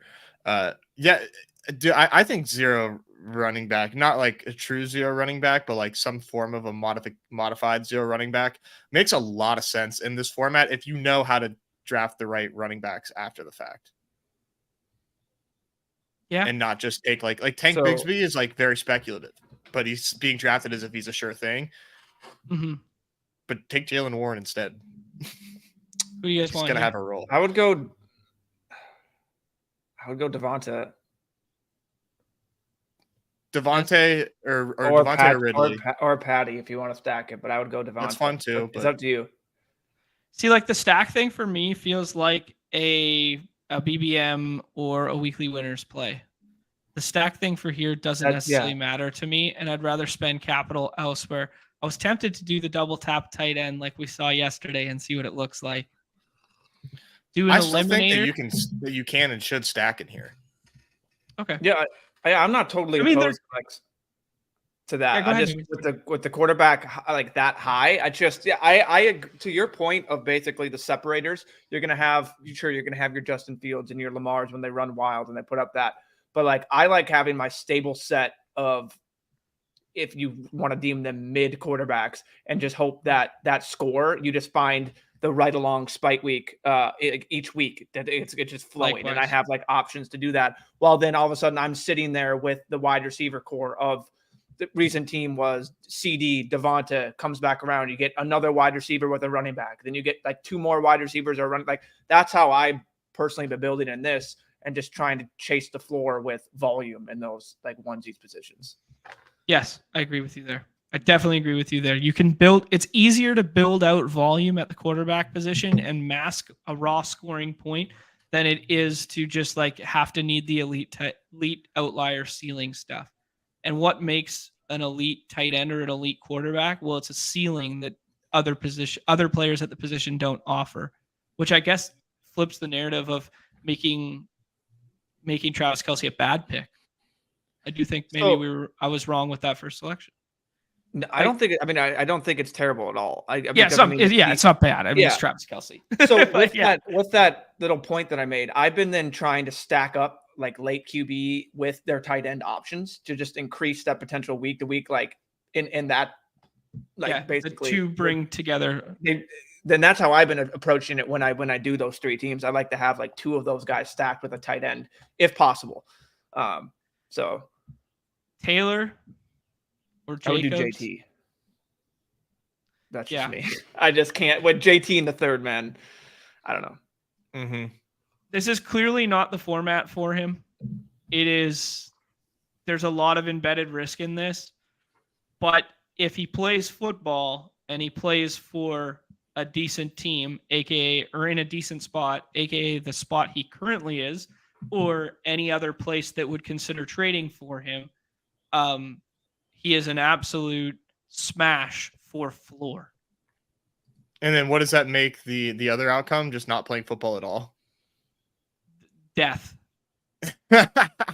Guillotine. The Eliminator comes for us. The Eliminator comes for us and chops our head off. This is where I like to, when I say, when you make the pick, I should have said JT Brees, and you make the pick, like a Treylon Burks, someone like that has that risk, JSN, where people are like, oh, you can't make that pick in Elim. You got to get them. Like, I think you can just trying your best and still build a team where you're putting a quote unquote Band-Aid. Like now, like normally, okay, I'm going to get anchor JT and a guy in this position. In BBM, maybe weekly winners, you're going to say, I'm going to shoot just for ceiling now, and it's going to be anchor. But now I know in this build, like, hey, there's a possibility where it's not there early, and I still want to make sure that this team is live. And you're only trying to get 10 of, like, you just got to beat in that top. Goodness gracious, you still just got to get top, like 10 of 12. So, because I believe it's what 2 get cut off, and like it's just kind of like that until week 8. So you can still, and then all of a sudden, if he comes back week 6 or 7, and you have full like go JT, I don't know. That's just how I kind of am thinking this through. But this contest just for me really gets my brain like juices flowing over weekly winners. I don't know. I like this. No, this I think this one is very much well received. I played in guillotines like the last 2 years, and they've been one of my favorite things to do. Just like have a guillotine where it's like you're just surviving to try and just stay afloat and not be the worst team. So I think people are getting a little too safe with this format. Okay. There's $100,000 in first place in week 17. No, sorry, Nez. I was gonna just bring up this comment here because the show that we did for the other Eliminator compared to the one that we're doing today doesn't carry over because of what you're about to say. Yeah. Good. Yeah. You got to be 180 people. And to advance in these rounds, I mean, you got to like have an above average lineup, but you should still be thinking about who like sneaking in certain guys, like sneaking in the Treylon Burks, like Neumy said, I think is a really great example. Sneaking through the JSNs. Like if you were building out a team that can withstand that, or you just draft after the fact with that in mind that you're not going to have JSN for a few weeks, you could still probably beat half of your pod while still taking that JSN 0, So it's really not that insane of a task. I know. Okay. I agree. Big agree.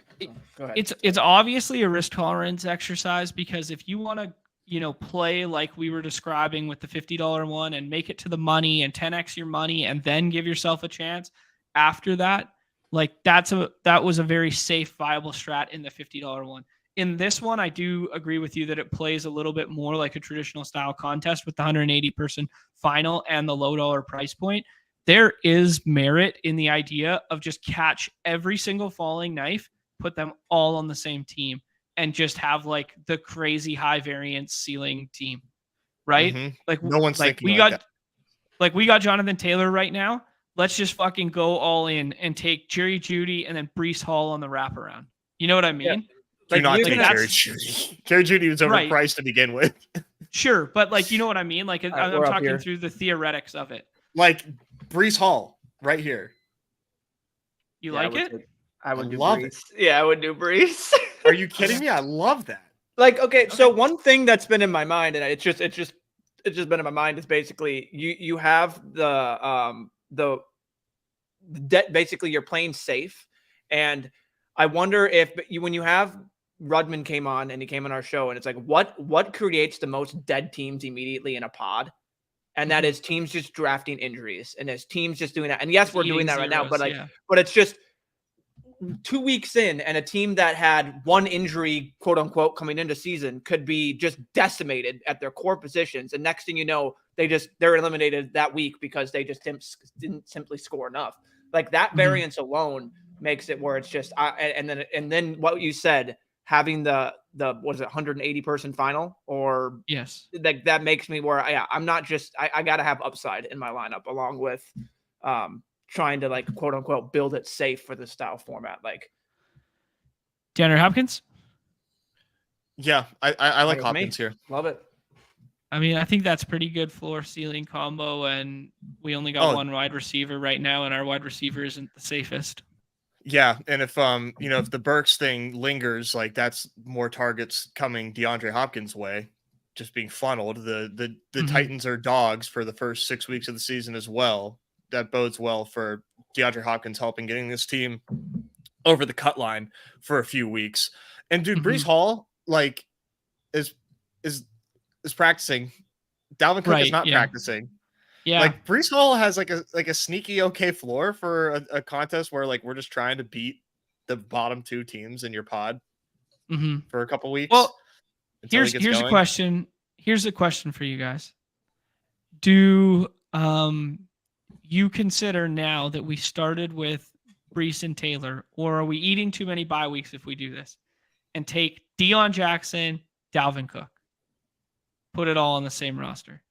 I don't think that's bad. I've done that in a different way where I've done that with 2 Philly backs. And then I also did it with 2 Seattle backs, and I did it with Charbonnet and Walker. And I like doing that aspect. And it's where, you could also do that with Warren and Najee, where it's like, you're just hoping you get that one on stream.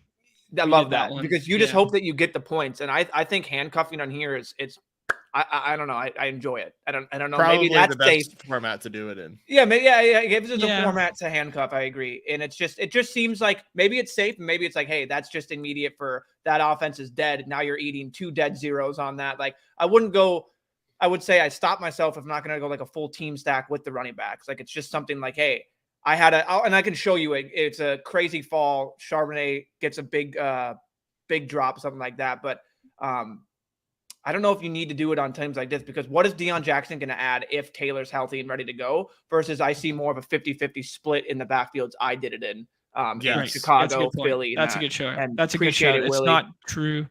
Yeah, Willie, thanks, man. Appreciate it. We'll keep showing up. If you guys keep showing up, please and thank you. Much appreciated. Thanks for picking up the tab on this draft for us. Love it.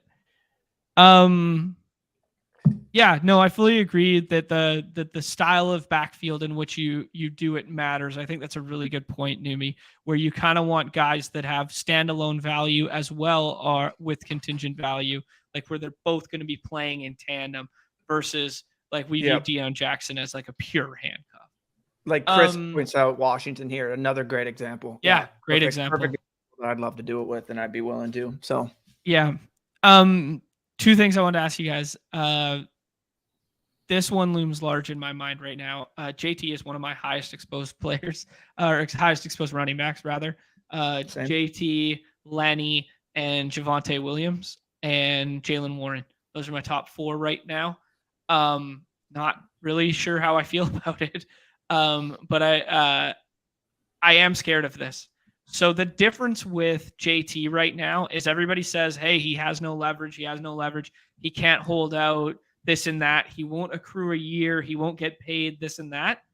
He's on PUP right now.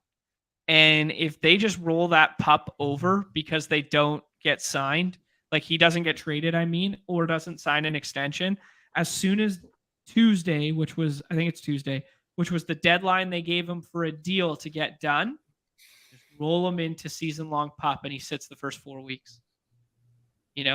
First 3 weeks. And isn't that the J.K. Dobbins thing too, where we were like, if he's on the PUP, then they get another year. If he starts a year on PUP, is that not the case? Right, that he'll hold the same year, but at least he'll get paid. Mm-hmm. Yeah, that's worrisome. I really like Dotson here. Yeah, really Dotson is a gift right here. I'm really buying into the Dotson hype, and then you just add in the contingency value. Feels really good on this team when we're a little thin at the wide receiver, and that week 14 bye. Mm-hmm. That's huge in this. Like that gets a pretty large bump in my eyes, being a week 14 bye. There's only one of 2 teams that have week 14 buys, I believe. I think it's just them in Arizona. On top of the fact that Terry has the turf toe, love Dotson in this. This is a nice team. Mm-hmm. Yeah. Did you guys see ship chasing last night where Of course. they took DeAndre Hopkins and then had to pause the draft and roll the clock And then back, took him again. and then took him again? That's all I was thinking about when we took DeAndre Hopkins there. Oh shit, we're on the clock. Yeah, so Miles or JSN or Javonte, and just say fuck it. This is the most high variance RB room, and I love it. Yeah, okay, cool. All right, Let's go. love it. rock. Let's just literally tap the plane, go hit the links. This team will fill itself out. Yep. roll the outro. Did you guys see yesterday? Underdog tweeted out their highest risers and fallers within the top 100 picks. I did not, but I have a feeling you're about to show or tell me. I will in a second here. I thought there was a fifth. You know how they do like the fifth one, and tell you who the player was. Dotson was actually the fifth highest riser in the top 100, which caught me by surprise because I thought. Sorry, I'm talking through it without it up here. Oh, actually, I want to keep that one open for a second. I was surprised by this. So the highest riser since the drop of BBM, the Mixon one we talked at length, how we didn't like Mixon. There's a lot of variance in it. But if you were searching for closing line value, Mixon was the guy to be drafting, just in terms of closing line value. Deontay Johnson caught me by surprise. Addison made sense. James Cook, I don't know if it makes sense, but it definitely I think he was just a byproduct of like, hey, he's playing with the first team, and that team's going to be really good, that sort of thing. The fifth one was Dotson. That one shocked me because we haven't had the full effects of Terry come to fruition yet. You know what I mean? So I think there's still room for him to rise over the weekend, over the early parts of next week. Like I thought Javonte, Darren Waller, like I thought something like that would make more sense. What are you guys' thoughts, just this list in general and the fact that it was Dotson on the last one there? I love the Deontay rise. Well, I don't love it. I wish I would just getting cheaper bags of him, but that's nice. Do you think it's Johnson, justifiable? Oh, definitely. Yeah, people severely overreacted to last season. Dotson, I think, goes to like pick 60. I don't know that he can get much higher than 60 with the players that go around that range, but he's definitely getting a bump. Yeah. Pick 60. So that would move him about 30 spots, would put him second on this list. Wow. Yeah. I think that's coming. Man, it's just that James Cook rise coupled with the Damian Harris fall is something. Like, yeah.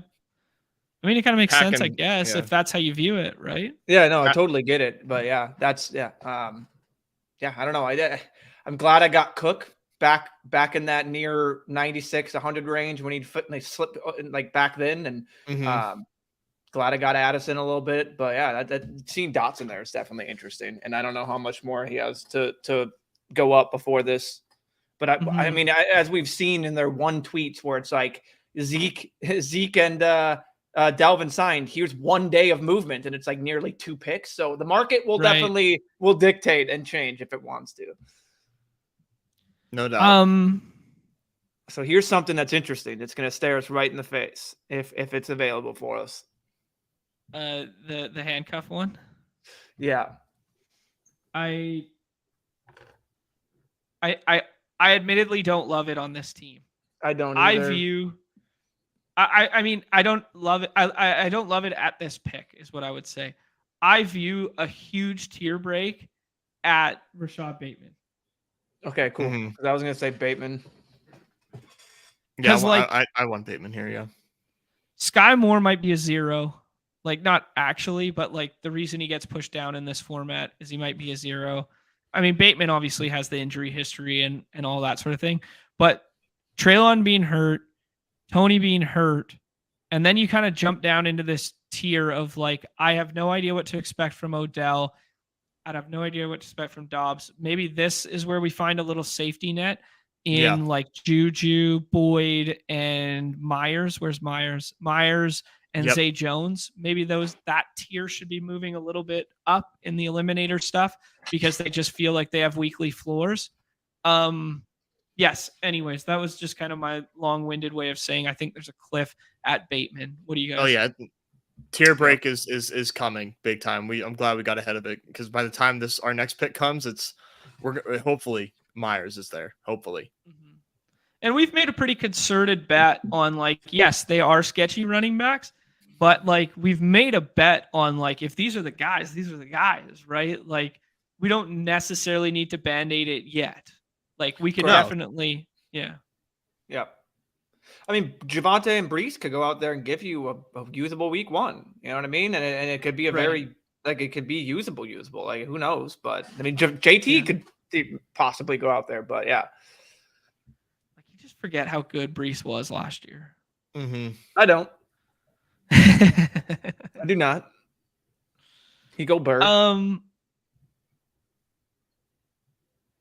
Interesting Nez is decision. just sweating bullets right here. He knows exactly who he wants. His eyes are targeted in on there. I don't know. Yeah, but it's like I know what I have to do. I don't know if I have the strength to do it. Okay, what do you guys think here? I don't hate Naked Tua or Naked Rich in this format. I don't think we do running back here. I think we can find running back later. If we do Tua, like, are we like this team is really, really, really weak in week 10. So maybe Richardson. Okay, I like it. Let's do it. And then Richardson has a little mini Taylor correlation too. If that didn't happens to matter at all, Hopkins, I would have really liked Burks there. Yeah, Burks. I think Burks is. It would for me. Yeah, I think it probably would have been Richardson or Burks. Like obviously, like I'm on record of loving Herbert, but this is new Herbert. This is pick 100 Herbert, not pick 120 Herbert. And the construction of this team needed some little extra floor. We had our fun. You don't want to fly too close to the sun, right? Yeah, it's true. I mean, it's going to be a 3-quarterback team regardless. I could see it being 2 tight end when we make the Kelsey bet, though. I don't think 2 tight end is probably an optimal roster construction in this format, but I don't hate it when you do it with Kelsey.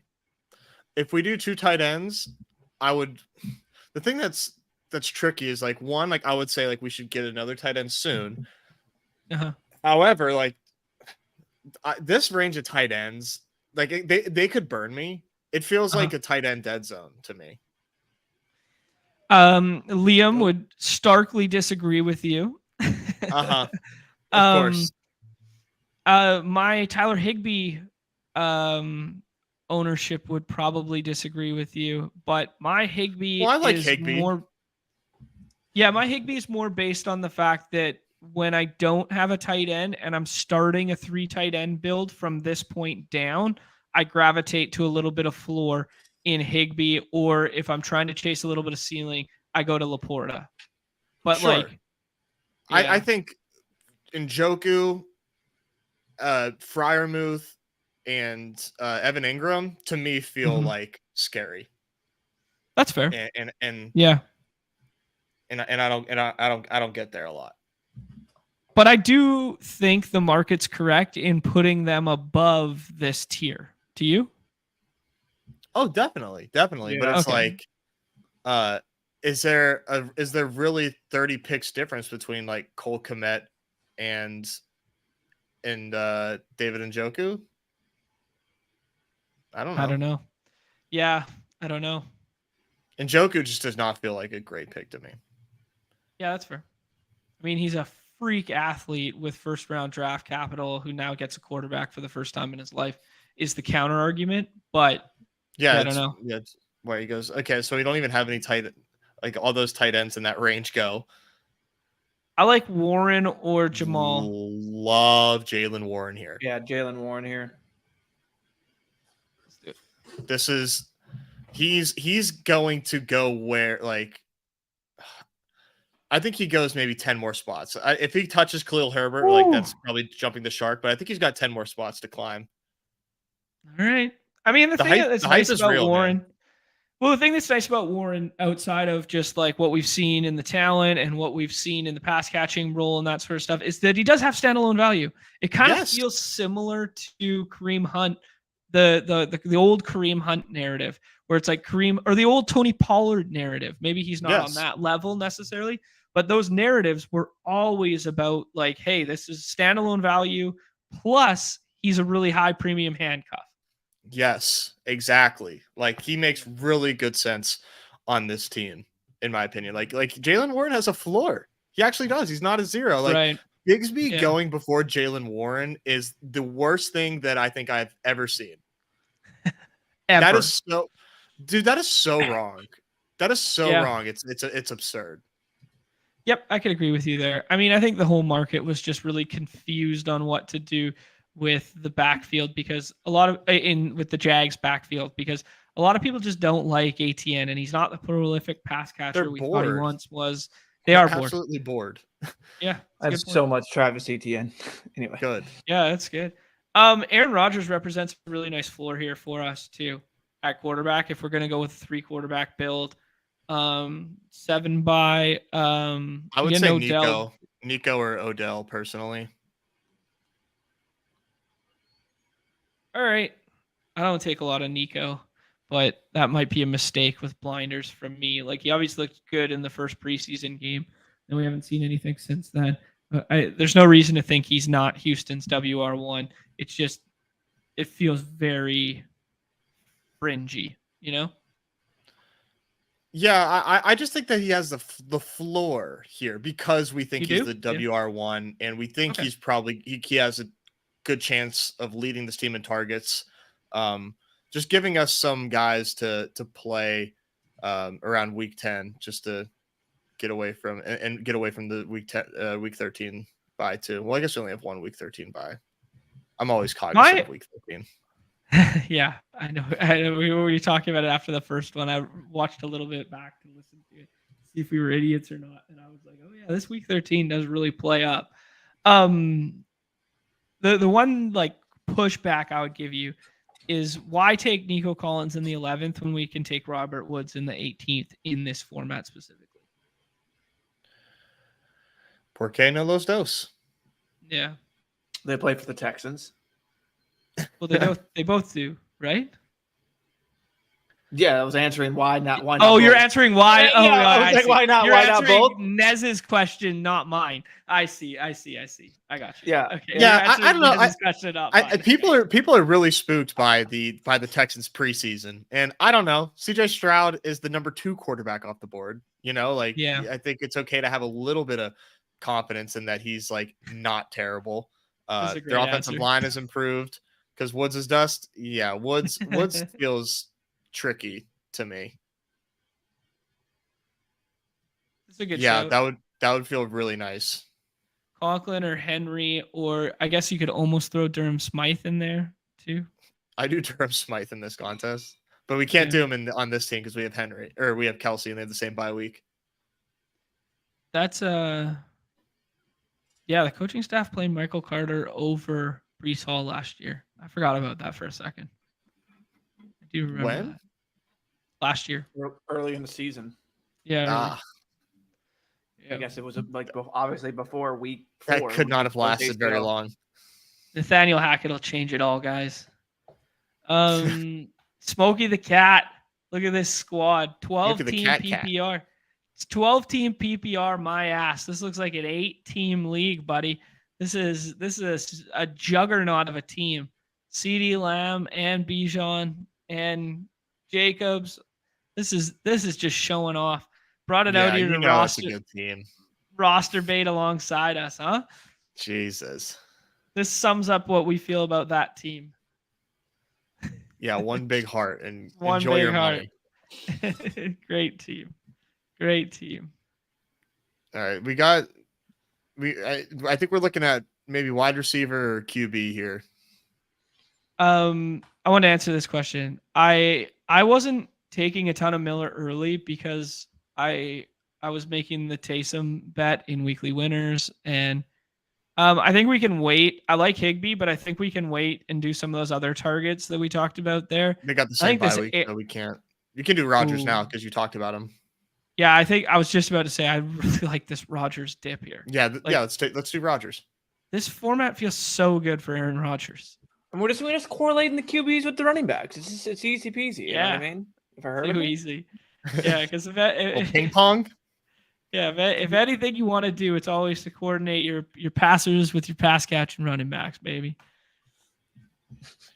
I'm still like not convinced that the Jets maybe suck bad offensively. I don't know, man. You got to watch Hard Knocks. I bought in. I drank the Dude, Kool-Aid after I watching. bought in. Like, in. like episode 2, the 15-minute mark. Baby. Hashtag Dude, when I bought in.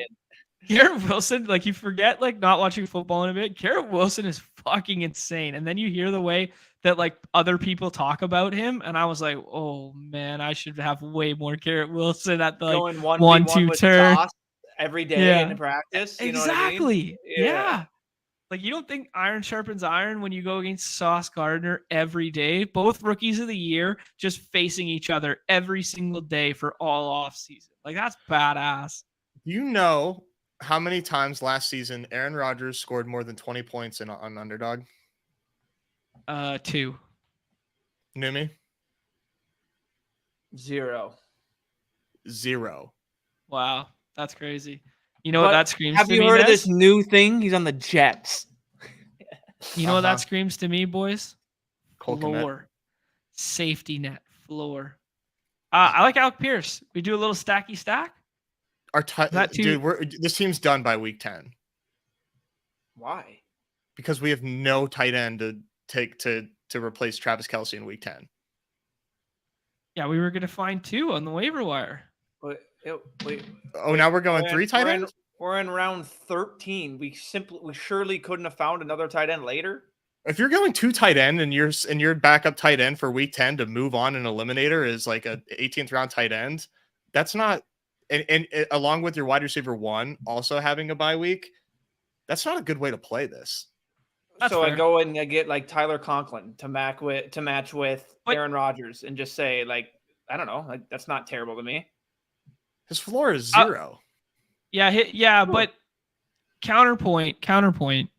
If you look at, okay, let's hypothetically, you know what? Fuck the hypotheticals. Let's do it for real. I'm doing it for real right now. Okay, what week 10 is the bye week that we're worried about because of Kelce, right? And Devontae Smith, yes. And Devontae Smith. Okay, week 10 schedule here, all right? We just took, who did we take? Cole Kmet? Cole Kmet plays the pass funnel, the tight end pass funnel of the Panthers in week 10. Okay. He's on Thursday Night Football, island game. People are going to be running him out in the captain slot on redacted site. Who were some of the other ones? Hunter Henry was one of our potential late round ones. They play the Colts in London. I assume it's in London because it's at 6 a.m. my time. They play the Colts. And then they, who was another one that we named? Conklin. The Jets. Conklin. They play the Sunday Night Football against the Raiders. Okay? So you go into that week with those 3 quarterbacks and we're playing, our daily contest. What is the mean projection for Cole Kmet versus those other 2? Versus Hunter Henry versus the Colts and versus why do I keep blanking on the other guy? Conklin versus the Raiders. Okay. What are their projections for that week? Kmet has like what, a 9? Way too high. Conklin has like way too high? Yeah. Probably like 6. Yeah, like 6.5 or something. Anyways, the number, it doesn't matter. Okay, just say it. 9. What do you got, Neumy? 9. 9, 7, 6. 9, 7, 6.5. Conklin, then Henry. Yeah. Henry's is like 4.5. And then Conklin, I would put Conklin at like 4.5 as well. So very similar. And then what was Kmet at for you? Kmet, I would say like 6.5. Okay. Yeah. I mean, like, that's just kind of like where I was going with it. Is like when we look at like, it makes sense right now where it's like Cole Kmet versus Hunter Henry, 50 picks apart. That makes sense when you like elongate the sample and you like look at the points for an entire season, like Cole Kmet in theory is going to score 40 more points than Hunter Henry, and they're going to be littered throughout. But when we look at like replacing one isolated bye week in like a guillotine contest where you're just trying to advance it, like what's the mean projection difference? And it's like fractions of points. So like saying we're dead by not having Cole Kmet versus Hunter Henry, I don't think necessarily really matters. What this tells me is we need 3 tight ends if we want to. That's what I think it tells me too. Mhm. Yeah. Just the variance in scoring, regardless of who you have, feels like you need 3 tight ends. Yeah, that's good. Let's take Miller. You want to do Miller? Yeah, this price tag is just still so wrong in my opinion. I mean, it's more of a BBM play, but I don't know. What do you guys think? Wide receiver. Who? Mingo or Reed. But Kendre's cool, dude. Okay. It's a really good price on Kendre. I think so. I mean, he was going in like 100 at one point. Not that closing line value matters or anything in this. I just think everything with Kendre after the like practice injury has got exponentially better. I mean, maybe people were anticipating Kamara getting 6 games instead of 3, but I think everything for Miller has gotten better, but his price has gotten cheaper. No, it has, which is like so nonsensical. It's like what changed?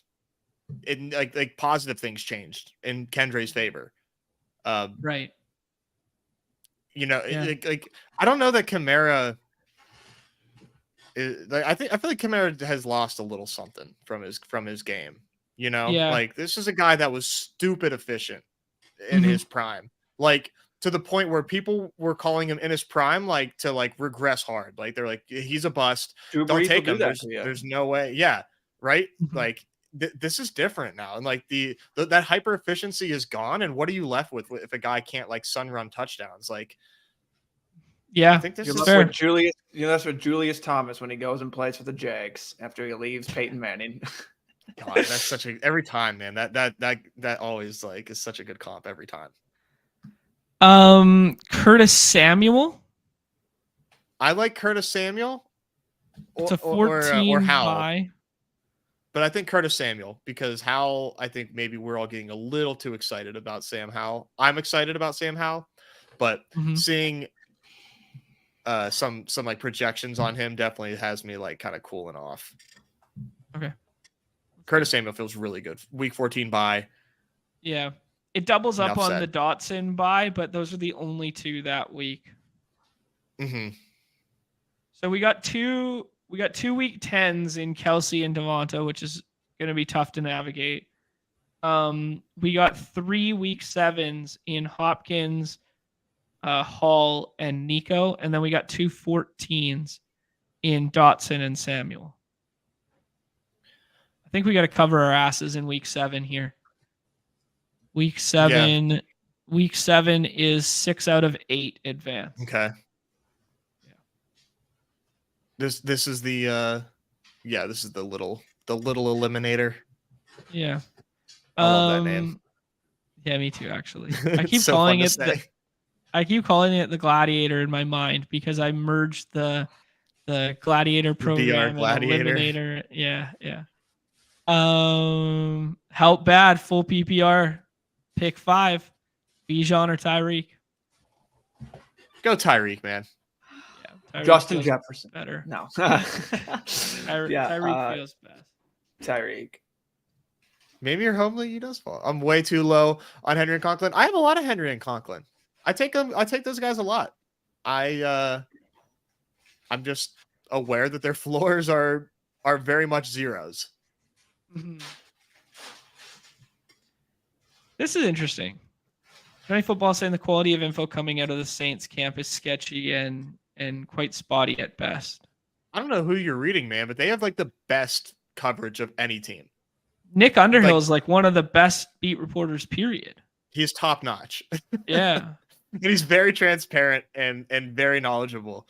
If you don't know Nick Underhill, like follow him. I think you'll change your opinion on the Saints. Yeah, maybe just the wrong spot there because Underhill's been really good. Oh, Chris G's back. That's all that matters, baby. Hey, Chris G, are you going to Vegas for ship chasing? Yeah, he's been trying to get me to go. Is he? Yeah. Dude, we got to set that up. I want to go. I know. Crazy We're not. running out of time. It's true. John's been to Vegas probably more times Blake, than I've Blake, spent you gotta in you. I'm sorry, Blake. You gotta take me up on this bet, man. Hit me up in the DMs, and I will take you up on this bet. They What's are the not bet? going that either one of the Conklin or Hunter Henry will outscore Cole Kmet this season. Hit me up. Oh, I got you on that. Yeah, I don't know. That's a very interesting one. Like the 2v1 versus Komet. Well, Komet goes as Fields goes, and like he had those 3 massive spike weeks last year where it was like the Komet Fields mini stack was like what you needed, right? Oh yeah. Yeah. And he just got paid, and the team got better. Right. Yeah. I don't know, man. I don't know. It's true. All right, we got 3 more picks left on this team.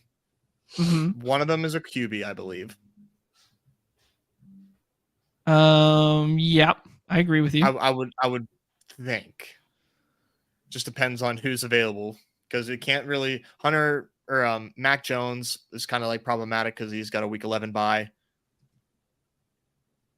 I think we have to be done at running back. No, we are definitely. Yeah. I think it's 1 wide receiver, 1 tight end, 1 quarterback to finish this bad boy out. And like, our running back room is sketchy on a week-to-week basis. But like, if news breaks right for Taylor, Hall, and Javonte, like we're laughing. This does feel slightly more tethered to a BBM build, though. I will say that. It does, but I think Warren's floor is underrated in this format. Like, I think that's one thing that is like what the biggest signal that we've gotten is like Jaylen Warren has a role in the offense. It's just a matter of how big. And the ceiling is massive if things break ceiling his is way. the roof. 100%. Ceiling is the roof, Nez. His tail outcome is crazy. Jesus, these wide receivers. There's Bobby Trees. There's Josh Palmer, who I was trying to tell you guys, but they tweet got deleted for some reason, that he is like the wide receiver 3 right now. Wide receiver 3, option 5. What do you guys feel about like Conklin? I mean, the thing about Taysom is he can also win you a week. Not that you need to like win a week. Knox or Conklin? Conklin stacks. Conklin's cool. Are you in or out on Kyler in this format? Because I've been taking Kyler in this format when I'm taking three QBs. Yeah, nuts. Like I think I would take like Tanny, Mac Jones, like that tier above him. Like I maybe wouldn't take Kyler with an Anthony Richardson and Aaron Rodgers type, but if I had a more secure, I'm just like, let me just shoot the mood, and all of a sudden sun run if Kyler comes back and there's anything that Kyler was, or you know what I mean, like. And I obviously play it well, making sure that it's a later in the bye week that he has to cover, so not a quarterback in week 4, 5, 6. I try and tailor it to that. So it's smart doing in roster construction, but it's the same thing with these running backs. I mean, you guys know me with potential injured people that are underpriced. I'm just gonna get very, very overexposed to them. Oh, baby, give me that Byron Buxton. Is Byron Buxton still available? Is Jacob DeGrom here? Anybody know? All right, so the news on Kamara was wrong. Everyone was fooled on what was really going on with Kendry Miller. Yeah. How was the news on Kamara wrong? I don't know. Like maybe the suspension stuff or the. Yeah, because we don't like Roger Goodell's not going to hint at what the suspension's going to be. Like, I don't know, man. Yeah. Come and break. We got to look at QBs, man. This is I know who I want if it doesn't come back, but then you guys can vote on it. We don't no conversation. Slayton. Oh, that would no, be we'll great. have a conversation. You guys can vote. I'm gonna put up 2 people. Okay. In this format, I would like Ryan Tannehill or I would like Mac Jones. Those are the 2 that I vote for. It kind of sucks that these overlap on buys. I would opt for probably Mac Jones. I'd feel better having Rodgers naked or by himself than Richardson by himself in this format. Neumy. Let's do Mac. That was a really sharp point you brought up, Nez. It was a really sharp point just in general about like thinking about your third quarterback. The optimal is none of them overlap in bye weeks, but like just thinking about the potential overlap. Who would we want to overlap? Later in the year, so we give ourselves an out at later in the year, and overlapping with Richardson feels better where Aaron Rodgers is the lone guy going who can put up 8 as a floor. You know what I mean? Because as much as like Aaron Rodgers didn't crack that 20. Oh shit, I should hit refresh. I jumped the shark. Going back to the John Boy Beach sheet here. I think it's a Go to the QB quarterback tab. Yeah. Yeah. I jumped it. Okay. Aaron Rodgers here. So that's like of 12.6 comparative but you gotta to look like at some of these other guys. You That's gotta look over at the entirety of a 49. sample. Yeah, that's fair. Okay, so just 2022 on him. He had a low of 5, and then his next lowest game was 12. I mean, that's pretty consistent, dude. 19, 19, 19, 16, 16, 17, 17. Like that is the model of mid, which you want from QB 15 through 18 in this format. It's I don't gonna be care interesting about to this see how this sexy line blue holds stuff up. up here. Model of mid, baby. Yeah, Model of mid. Model of mid. Let's go. Give me Kirk Cousins, Aaron Rodgers. Hey.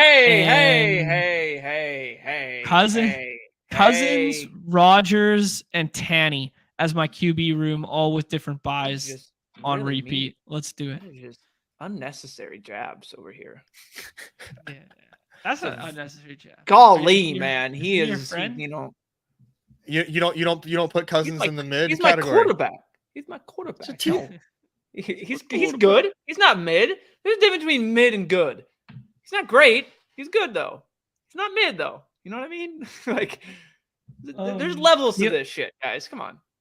Yeah. You're asking what percentage of teams do you think have 3+ quarterbacks? Same question for tight end. Curious to come back and watch this fully later. I think it'll be considerably higher, and I think 20.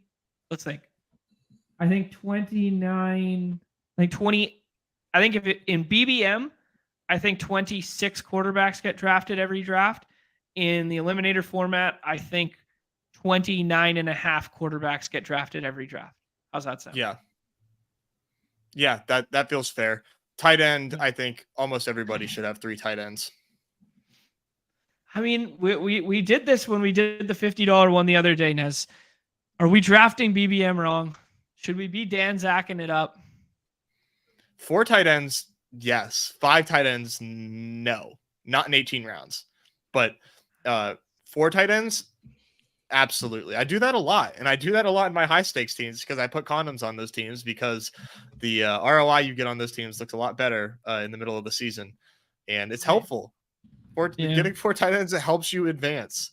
Now I can't say with evidence that it's better than 3 tight ends, but I mean, I'm playing the variance. I feel like the 4th tight end is more of like maybe this is counterintuitive and maybe it actually doesn't make sense. It's more of like a ceiling play getting that 4th tight end because I'm trying to just capture one of those rare tight end spike weeks and help me get over in the playoffs. Like that is a funny statement that more is to encapsulate ceiling, not floor. And I think you might be right with that line of thinking. That's like, I'm just trying to capture a spike week from a tight end. And that's just the all right, let's vote this. So. McCole Hardman stacks, but we don't want another wide receiver. We don't want another 7 buy, in my opinion. Claypool, Josh Reynolds, fine. Josh Reynolds, no silverware eating Mac Hollins. No silverware. Mac Hollins. Mac Hollins with the 11 buy overlaps with just our quarterbacks. No, it's just we don't see Mac Hollins. Do anyone you want here. It's Josh Reynolds. I mean, like. Okay, let's talk about Mac Hollins for 1 second because we haven't had a full Mac Hollins discussion at the end. He's been one of my favorite late clicks, like just in general. He sat out the preseason game last night. He just feels like a guy who is, he's getting the treatment, the professional wide receiver treatment. They're only running 2 wide receiver sets. Do you know the name of the 3rd wide receiver they sat out last night? Holy shit. It's not Olamides anymore, is it? Nope. Is this Scotty Miller? Nope. I think Scotty Miller probably would have been the third wide receiver, but I think he's hurt right now. Brandon Zylstra.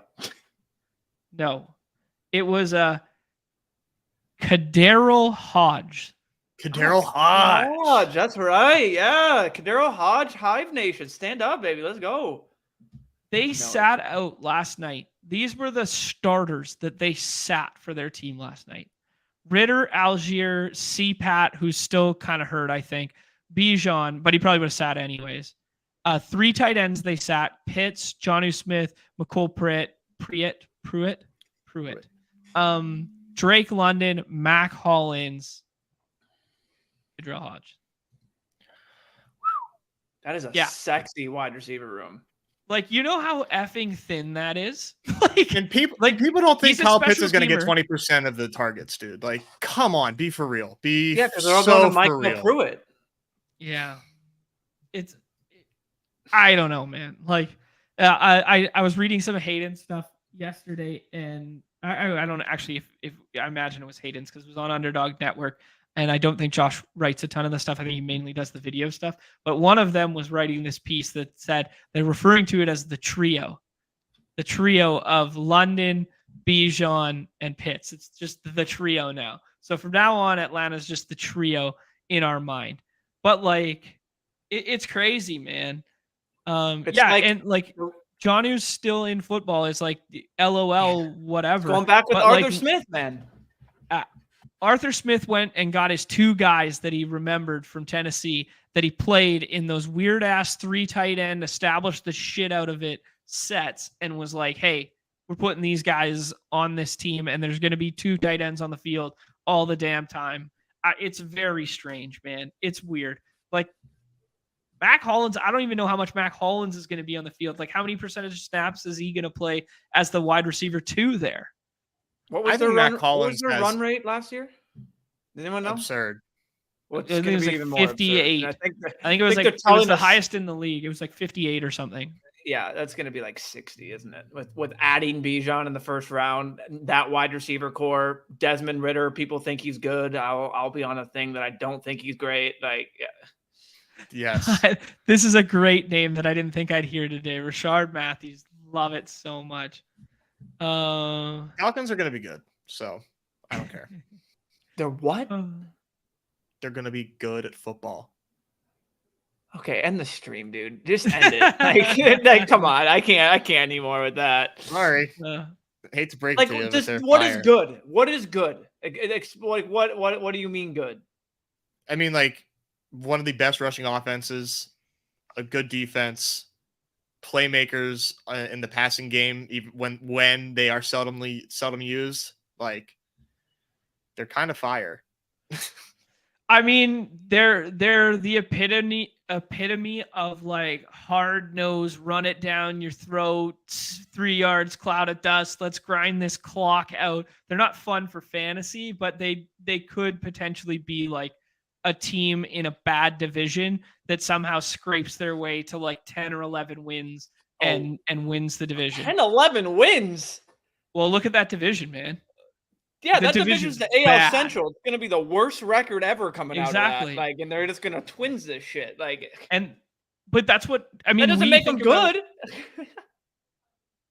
Right, but I think we do lose sight of real football when talking about fake football sometimes. So I do see Nez's point in like being good. Like, being good is like like 10 wins is good in this league. Like, if you go 10-7, like what's their high or lower for their win total? 7.5. Let's guess last it. I checked, I think. Sorry. Give me that lower. Okay. Give me that lower. Like, not even close for me. This feels like a Jeff Fisher Rams team. Somehow, some way, they're gonna beat the Seahawks once. They're gonna scratch and crawl and fight their way to 9-7 or 7-9. Like, that was the old Jeff Fisher way. That feels like Arthur Smith's the second coming of that bullshit. It's 8.5 actually. Yeah, there you go, man. It's not crazy, man. That division sucks. But yeah. Anyways. yeah, they'll win like 9 games. Like, yeah, I don't know. Yeah, here you go. Mm. 2015 Titans, but Falcons in 2023. I mean, it makes a lot of sense. It makes a lot of sense. I don't know. Yeah, now we could debate till we're blue in the face if that's good at football or not. But yeah. Yeah. I'm excited to watch them. That's all I'll say. Yeah, it will be exciting to see everybody. It's gonna be a quick game. Quick games when the Falcons are playing. Like, Yeah, wait, that man. game's already in the mid-third? It's like, it's not even Mid-third, halftime yeah. over here. Seriously, they will play fast. Yeah. Fast Young football, that is. Hoku going for his 9th field goal attempt of the afternoon. Young Wei. Managed league owners are going to be freaking just ecstatic. All right, let's tie a bow on it. Yo, fun show. I'm so happy we did the BR thing. That was a nice little bit. I had a lot of fun doing that. I think Dark Sheep and Pete are probably still jamming right now. So if you guys haven't checked that out, go ahead and go check that one out. We are done for the weekend. We will be back on Monday, hopefully with some more football content. Watch the preseason games, maybe more or less a similar show to today. I'm lagging a little bit behind on those BBMs, so maybe I'll have to force the issue and draft like 2 BBMs on Monday or something like that. I don't know. We'll see here. But any parting words of wisdom for the weekend there, gentlemen? Everybody have a nice weekend, and time. I was gonna say time permitting, but I do totally plan on doing this. I'm hopping on with Fantasy Dog Pound tonight. So sick. There you go. Good shout. Yeah. Me and the boy and the Pounders. Come on, join the live stream. It's gonna be a blast. That's my guy. So should be fun. I'm taking the wife on a date. So we're trying to get there. I'm not trying to rush it. Trying to have a really nice night. It's been a while since we've gone out, but after I'm clocking in and hopping on stream. So. That is absolute. Gotta go talk Falcons after this, honey. Hurry up here. I'll put that Michael Vick jersey on display. Don't. Oh man, yeah. Two tickets to Pound Town and then log it in for the Pound. Do not get this off. That is not nice. Oh man, love to see it. Oh man, I'll be working on my my hip thrusting as well, but I'll be doing it on the ball diamond. Unlike, no, all right. Yo, best of luck to everybody playing baseball today. Is there a clubhouse and/or takes today? Clubhouse coming later. Okay, clubhouse coming later. So if you're playing MLB, check out Neumy2's jams there. Also stacking dingers. If you guys are playing the pennant, some great info already out there from baseball and Tuma. I will try my best to add to it over the course of the weekend here, but we'll be back on Monday. Do us a favor, hit that like, that subscribe, that notification on your way out the door. Promo code MLB at sign up on the platform of the people, Underdog Fantasy. They'll go ahead and match you 100% up to 100 USD. And big shout outs to Chris and Willie for our first ever super chats today. That was dope. That makes you want to keep coming back. So, big shouts. And everybody watch Nez tonight on the Fantasy Dog Pound. There, Pounders up, wine them, dine them. Everybody's favorite part of the show, the end. Everybody's favorite show. The end. Peace. Bye.